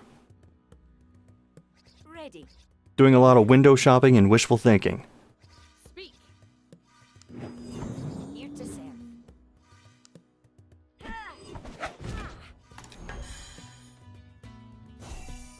And from there was something that I brought to the event, and it was a gift. It was something that my wife got and then wrapped up, and I told Casey, you're not allowed to open this until Tiger gets here. Well, Tiger's there, so it's time for Casey to unwrap this thing that she got for him. And Casey unwraps it, and it's this model of, I think it's the Ford GT90. It was like a concept version of the GT, if I remember correctly. It was something that Casey mentioned at one point, like being really infatuated with. And this is like a decent sized model. It's not a Matchbox car. It's like, oh jeez, I'm trying to think of the dimensions of this thing. Like if you hold out your hand in front of you, the car is going to be probably larger than your hand. And it's got this like plastic casing around it.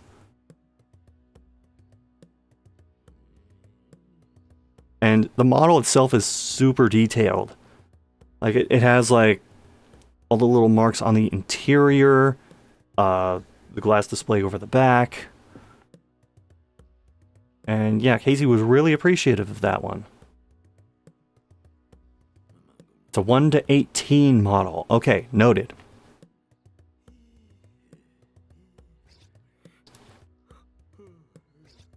Yep. Here. On your word. To friendship. Drink up, Yes? meatbag.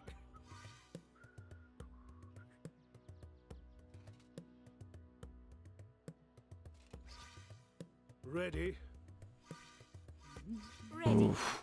I gotta think about how I want to do this.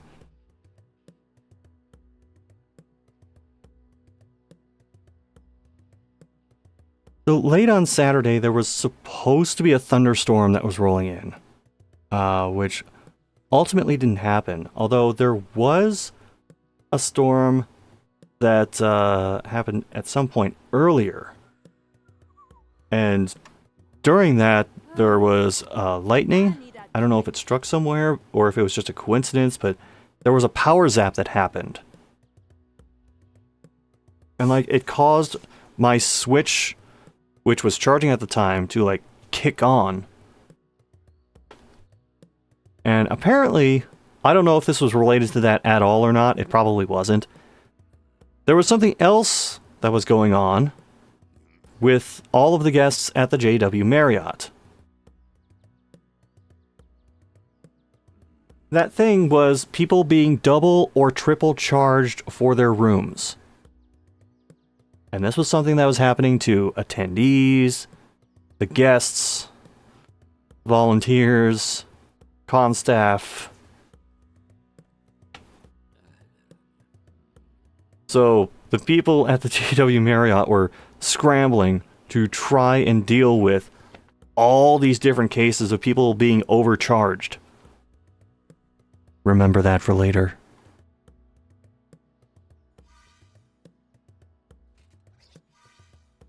What should I do? So, we are now on Sunday. Here. And we're not sure why it happened, but there was someone who was a guest, voice actor guest, who had to leave early. I'm not going to speculate on the reason why. It could have been a health thing. There might have been an emergency. I don't know. So for Sunday, we are on our way to the event space. We're going through the skywalk, and I look up, and I realize there's a water leak in the skywalk.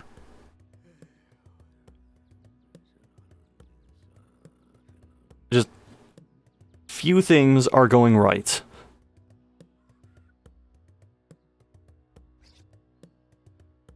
We get into the exhibit hall space, and we're passing some of the other autograph booths, and someone else got creative with the yellow tape that was just laying around, and made a hopscotch space out in front of the autograph booths. In case they're like, "Ah, damn it, we should have done that leading up to our table."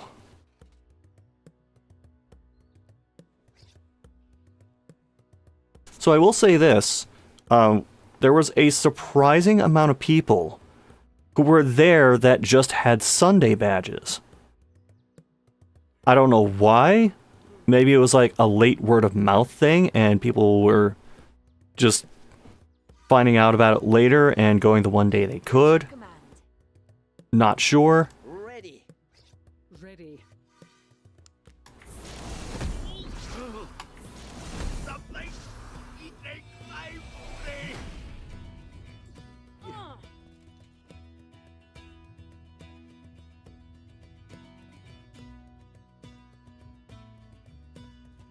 Eh.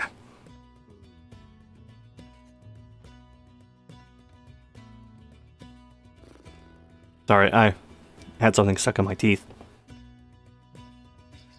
Here to So, Sunday's going along, and then we eventually take a break, and we decide to head toward the Artist Alley Gaming cosplay meetup, cosplay guest clusterfuck area.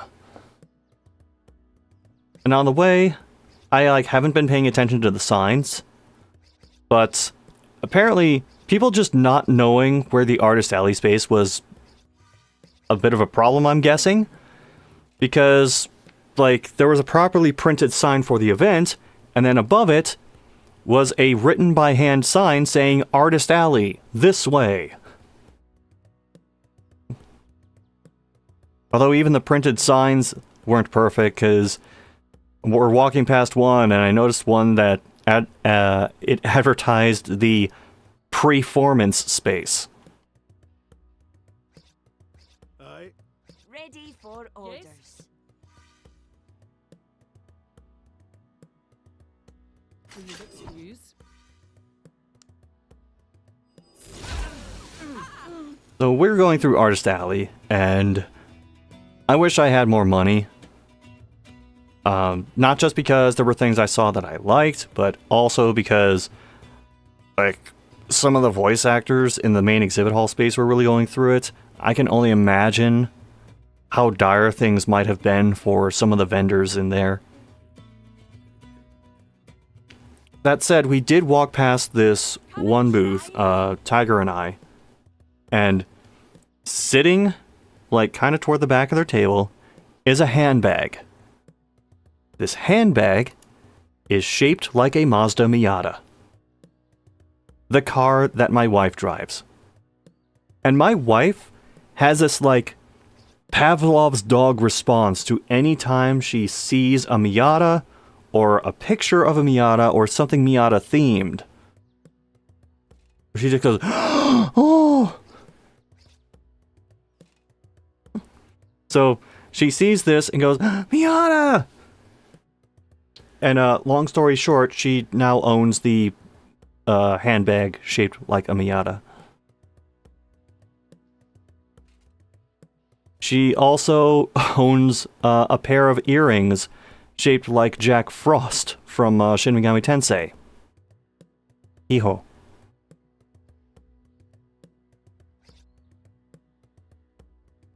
So we actually decided to like go into the game room area, check out what's there. And like there's the usual suspects for this kind of thing. Like most game rooms that I see now will have the Dance Evolution, like motion capture, not motion capture, like motion detection dance kind of game. Sound Voltex. There was a DDR machine. They had Virtual on, which I was actually kind of happy about. They had a Gundam game. A couple of old arcade games. There was a Persona fighting game.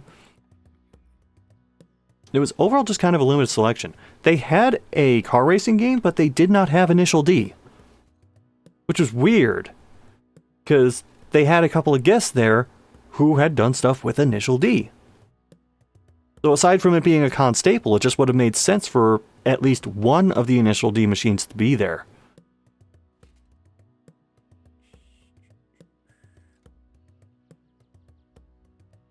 But after we're done digging around with that space and buying a couple of things, we head back across the skywalks, and as we are on the escalator, going back down towards the exhibit hall entrance, I overhear this person in cosplay in front of us talking about the cosplay contest, which I completely missed.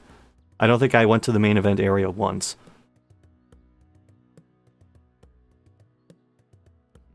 So I overhear them on the escalator, and they were supposed to be in the contest, and they had a prejudging appointment, which the con scheduled them to go through prejudging at the same time that they were hosting a panel.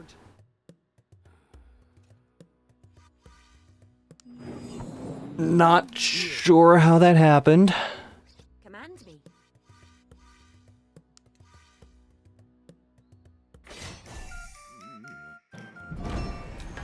That's good.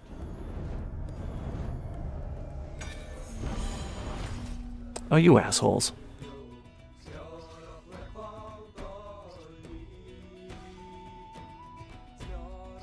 Aye? Speak.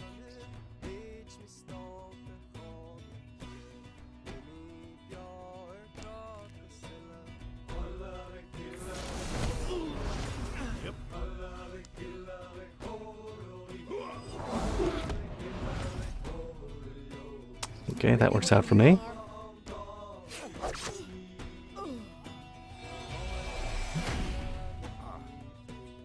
So I mentioned before that the NBA Finals were going on and Indiana was one of the teams in it. So we're going on the skywalk back toward the JW Marriott. And there's a point where you can see, like, the outside, like, front face of the building. And I'm looking up, because there are some dudes who are putting a decal on the side of the building. And at first we couldn't tell what it was. We could tell later, once like more of the lettering had been put on. It was a picture of the Larry O'Brien Trophy, the NBA Finals graphic, and the slogan, "Yes, sirs," which is like the playoff rallying cry for the Indiana Pacers.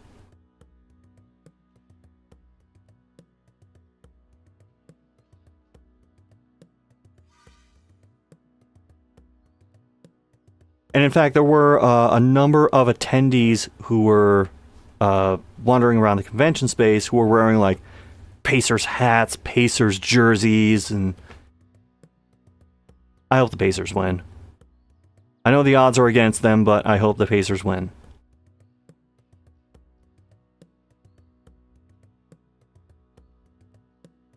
So anyway, we were heading back to the Marriott so we could go to the green room. And there was food, but there was no trash can. I don't know. But while we're up there, we end up chatting with Jesse James Grell for a bit. Again, cool person.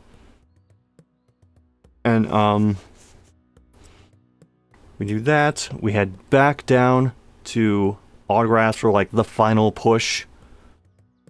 And at one point, a person comes up to the table and mentions the ship to Casey. The ship is one of the earliest things that Casey worked on, not just doing voice work, but also helping with like the coding of the game and like playtesting and stuff like that. Tell me. Did you make that out of yourself? What did you say? Ooh. Yep.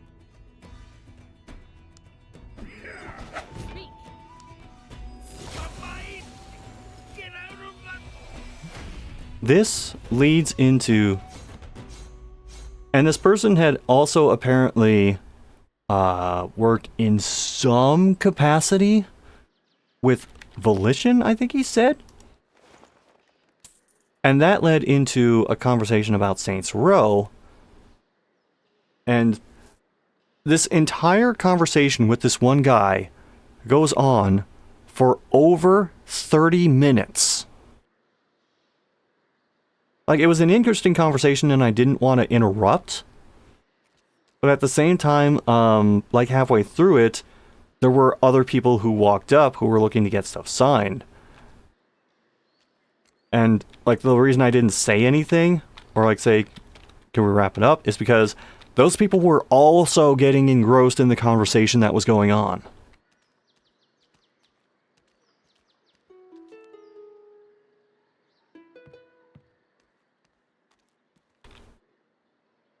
But eventually, that wraps up, and the capper for the day was a Neon Genesis Evangelion cosplay group shows up.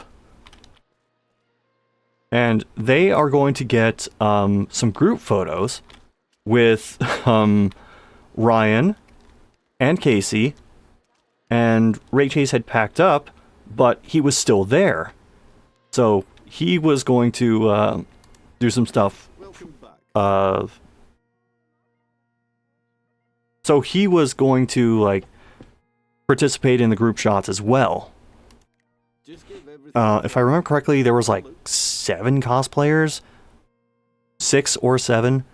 There wasn't a Gendo, but there was Shinji, Asuka, Rei, I think a Misato, and a couple other characters that I know are from the show, but I don't remember their names.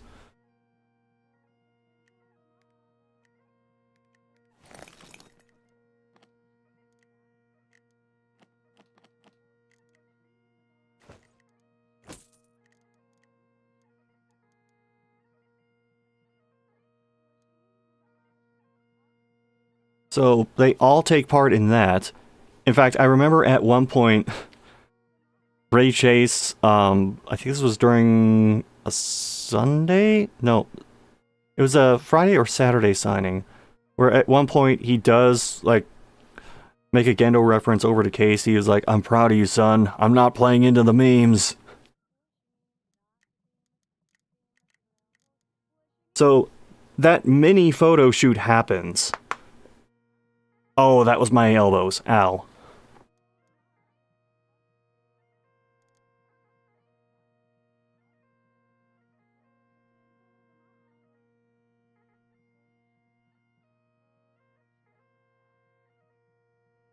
So we are all finally wrapping up. Like, convention's done. There were, in fact, some vendors who just packed it up early. But we start, like, putting the prints away. Casey picks up this envelope thing that some of the prints are supposed to go in. And what should fall out of that envelope but one of the small prints of the Chilchuck feet pics? And this spooks the shit out of both of us, because we're like, where did that come? We sold out of those. Where the fuck did this one come from? And this happens by the way, there was this Chilchuck cosplayer that we kept seeing throughout the weekend. And they had stopped by just to say, like, one last thank you and goodbye. And, of course, this happens directly in front of them.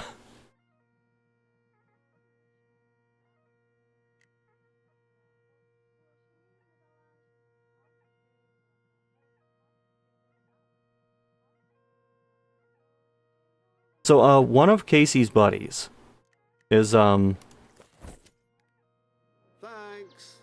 yes, the feet pick lives. So we are trying to figure out food options. One of Casey's buddies says they're going to this place called Fat Dan's.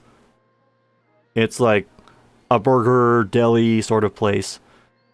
And it's like a mile or two away.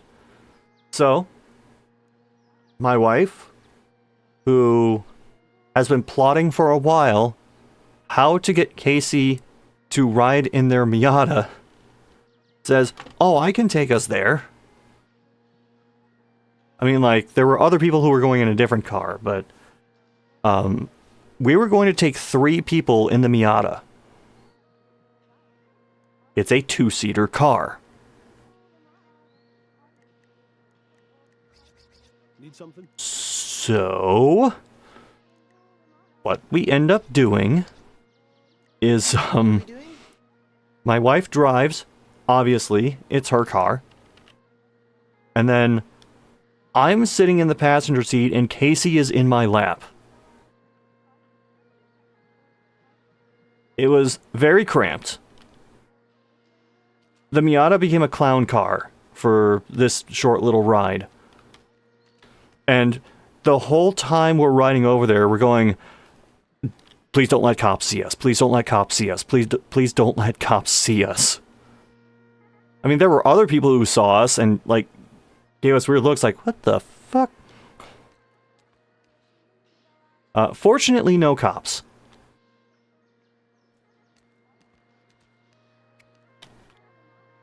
Welcome back. Sorry, I forgot some things I have to sell.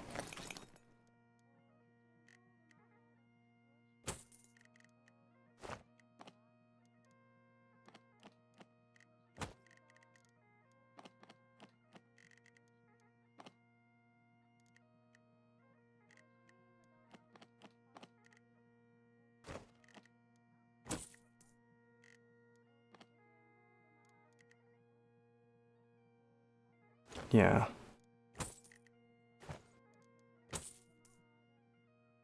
Okay, we actually have a little bit of money now. Not enough for this, but a little bit of money. Thanks. So, we let Casey out early, and then we, my wife and I, go out to find a place to park, and parking in this, like, little district where this, like, deli burger place is, along with a couple other restaurants and shops, total nightmare. There is not enough parking for anyone. Get your meat here. Finest chops and fillets. Guaranteed not to be cracked. Oh, look out.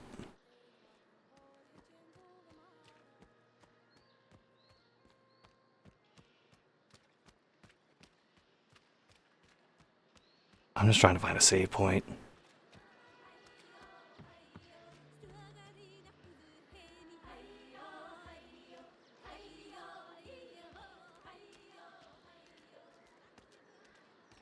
Okay, good.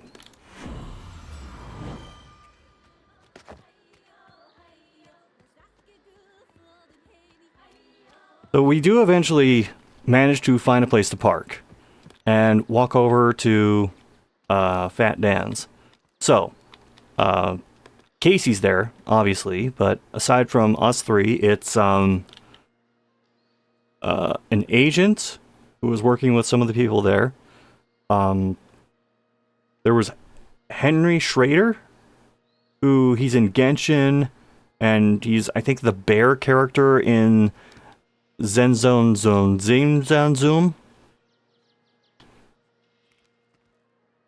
And also with them was Philip Reich, who he was Giorno in JoJo's Bizarre Adventure. He's done a bunch of Bethesda stuff. And another thing I didn't realize until much later, he was the excitable A-lister in Monster Hunter World.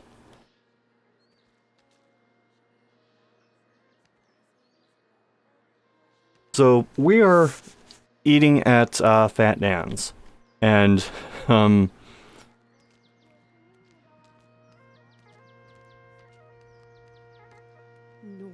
yes, restore balance. Friends, I have a terrible feeling that this trail leads to my own home. Hold on, I want to check something. Away I go. We will die here, but it will be glorious. Okay, nope, not doing that.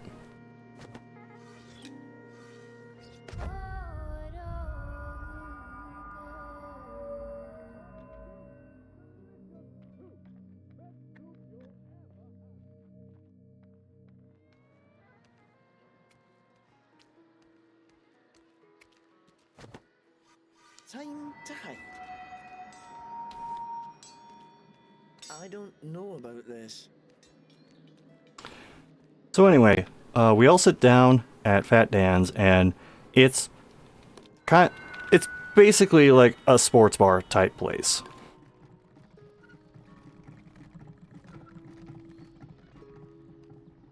There are a bunch of people there in Pacers gear, like the staff is wearing Pacers gear, and we're just like BSing around until the food comes.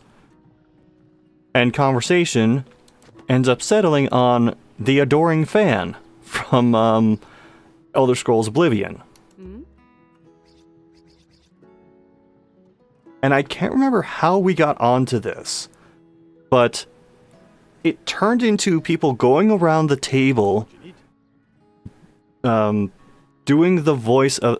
like, I know that there was an adoring fan cosplayer at Weebcon Indy, but somehow our conversation turns into taking a bunch of songs from mostly the 90s and just like doing an adoring fan cover of them.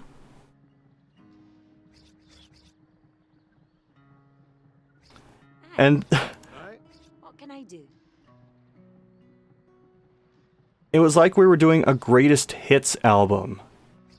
I think we wound up calling it Adoring the 90s.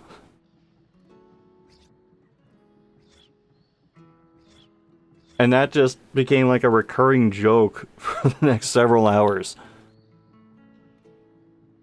When they finally do serve the food at this place, they don't have like a tray table or a giant waiting plate for it. What they do is they have this huge ass sheet of butcher paper, carry everything for one table out, and then just slam it down on the table.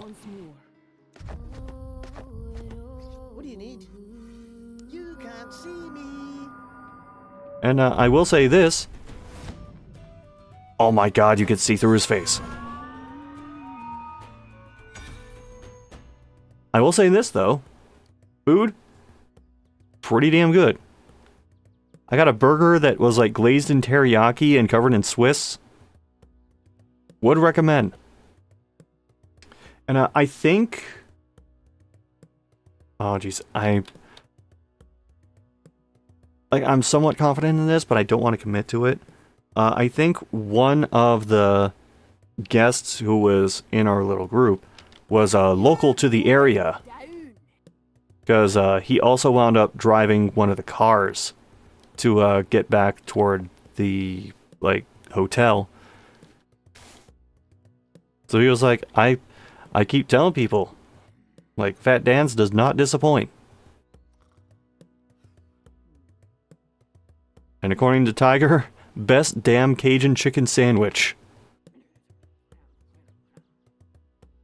But from there, Tiger had actually packed their stuff up in the Miata when they like initially went to Fat Dan, so they just left straight from there with great difficulty. I had to kind of help direct traffic for them to be able to get out, and there was one person who very politely created space for Tiger to be able to pull out.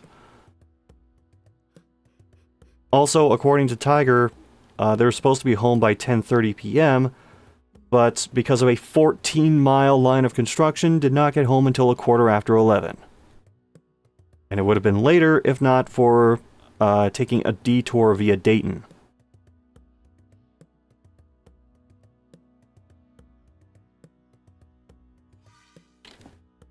Now the thing is, when Tiger got their car out for Fat Dan's, they had to get it out of the JW Marriott parking garage. We knew going into this that the parking expenses were going to suck. Because, like, the rate given on the website was $59 per night. And Tiger had parked there for one night, so we're like, it's gonna hurt, but okay, $59, we can deal with that. We go to leave the garage, the charge is $100. On your And word. we're all going, Yeah? the fuck? So, one of the first things Casey and I do when we get back is go to the front desk with the receipt for the parking charge and going, what is this? How what's the math on this? What happened? So we present this to a front desk employee, who then presents it to a manager, who then presents it to some person who presents themselves as the parking specialist for the JW Marriott. Questionable title, as you're about to see. We present this ticket, we explain the situation, well, receipt, I should say. And he's going, the math on that doesn't really add up. And then he goes away for a bit, comes back, and says, well, actually, given the time that the vehicle arrived versus when it left, and it was in the garage for a total of, I think, like, 1 day and then an hour or two.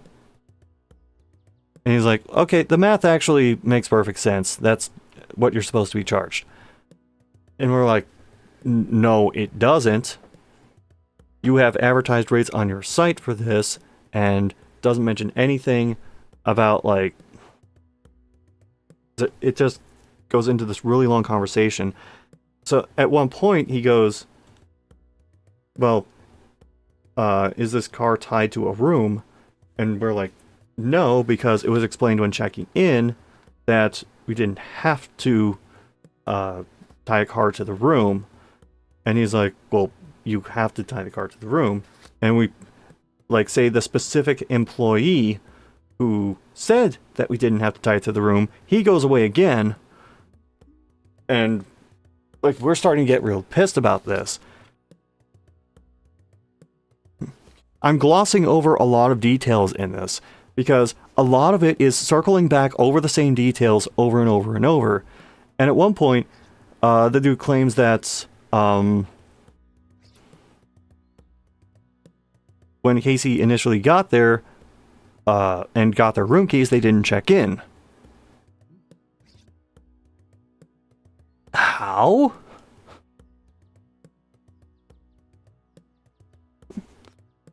And at one point, this dude comes back and is like, okay, we've rectified this, so the proper charge is now showing on the card. And we're like, wait a minute, the charge was already on the card, what are you...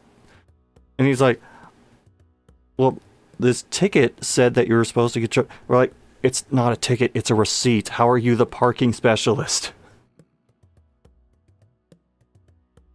Command me. This goes on for so fucking long. But eventually, it does get worked out that yes, it was supposed to be a one-night charge, and it is just going to cost the $59. Because at one point they were like, well, are you suggesting that you shouldn't pay this? And we're like, we're not suggesting that we don't pay anything. We're suggesting that we pay the advertised rate.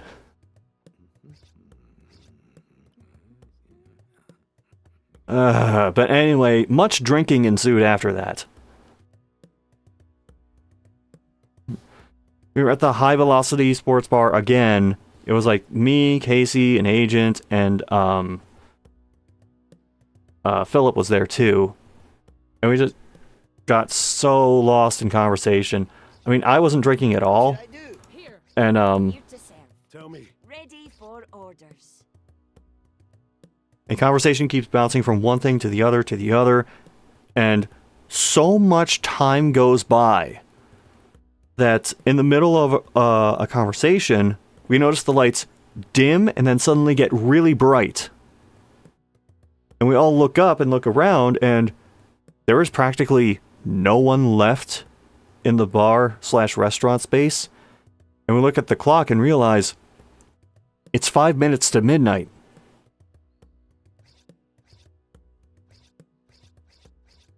Yeah? So we're like, oh shit. Yeah, we should probably, Time to get out of here, go to sleep. Because, in Casey's case, they had, a flight to catch that was pretty early in the morning. They would have to catch like a 6 a.m. shuttle. And because of that, based on the whole parking situation that we had earlier, I had another car that had been sitting in the garage for like 3 or 4 days. So I'm wondering what's going to happen when I try to leave the garage. So I'm like, you know what? Your shuttle is at 6. I am going to wake up and get down to my car around 5:30 in the morning, just in case any more shit happens. So we go back up to the room and get like 4 hours of sleep, maybe. And remember the storm that was predicted but never showed up? Apparently it decided to show up when we were all trying to leave.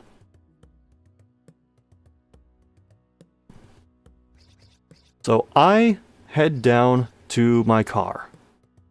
And I'm going to try and... this was the plan. We were going to have me use the room key. Because there's like a place where you can tap that. And the parking fee will go to the card used for the room. Tell me what you need. So I head down. I pull up to the gate. Command I tap the room key. Ready. And it says processing, please wait. ready. So I wait. And I wait. And I wait. And wait. And wait. And wait. Okay, long story, but after a very long time, it says canceled. And I can't leave the garage.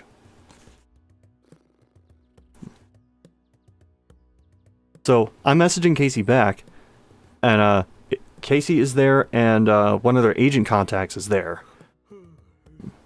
And we're all like, oh god, really? So more conversations ensue with the front desk. And I'm using like the help button thing to keep in contact with them.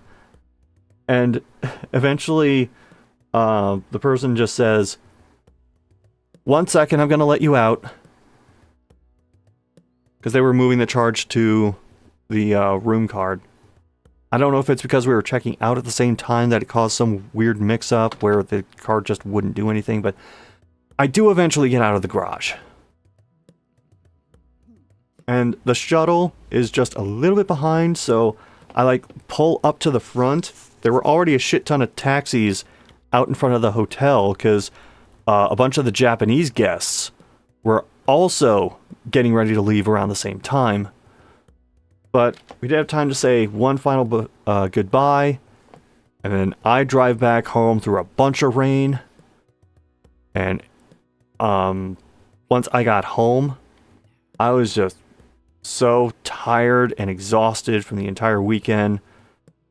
I fell asleep, woke up a few hours later, fell asleep again, and now I'm here.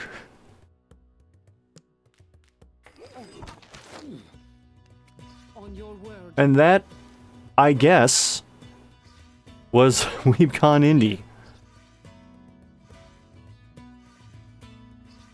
At your command.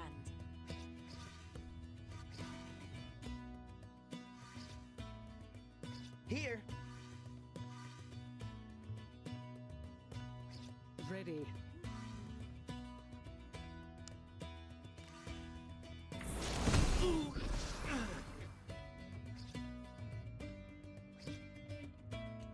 Pardon me. Okay, I really want to get this character off the map.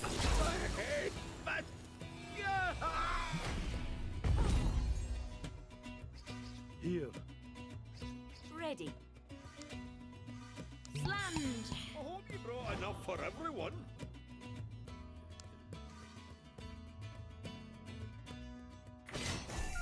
I'm to the tent now. Oh, good call.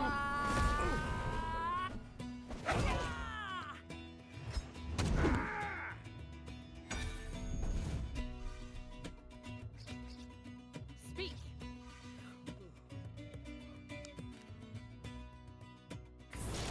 Aye.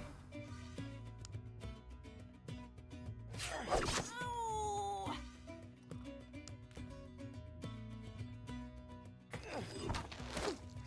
On your word. Ready. Yes?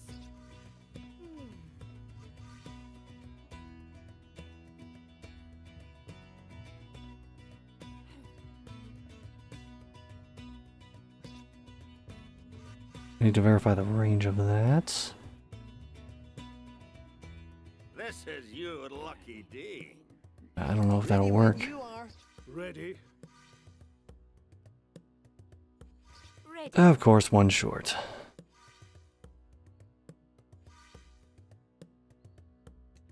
May I Still do pass? this. Or that was just a waste. I salute you. That will be the last drink. Yeah.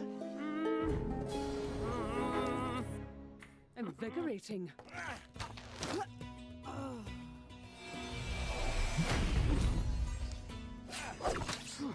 Tell me what you need.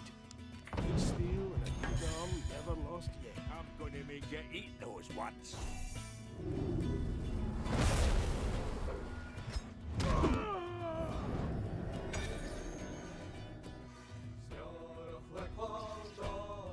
Command me.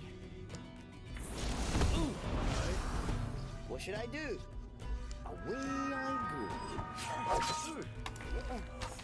Head exploding.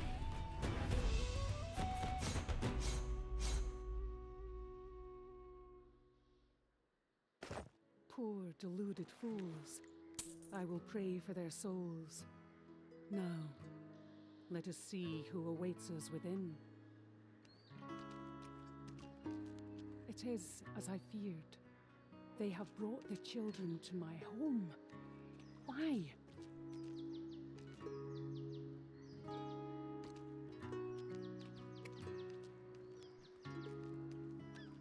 I hope there's a place to save nearby. There is. Okay. So I think I am actually going to call it here.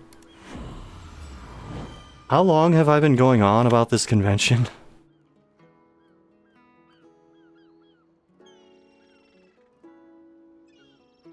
Okay. Almost 2.5 hours. That's not terribly bad.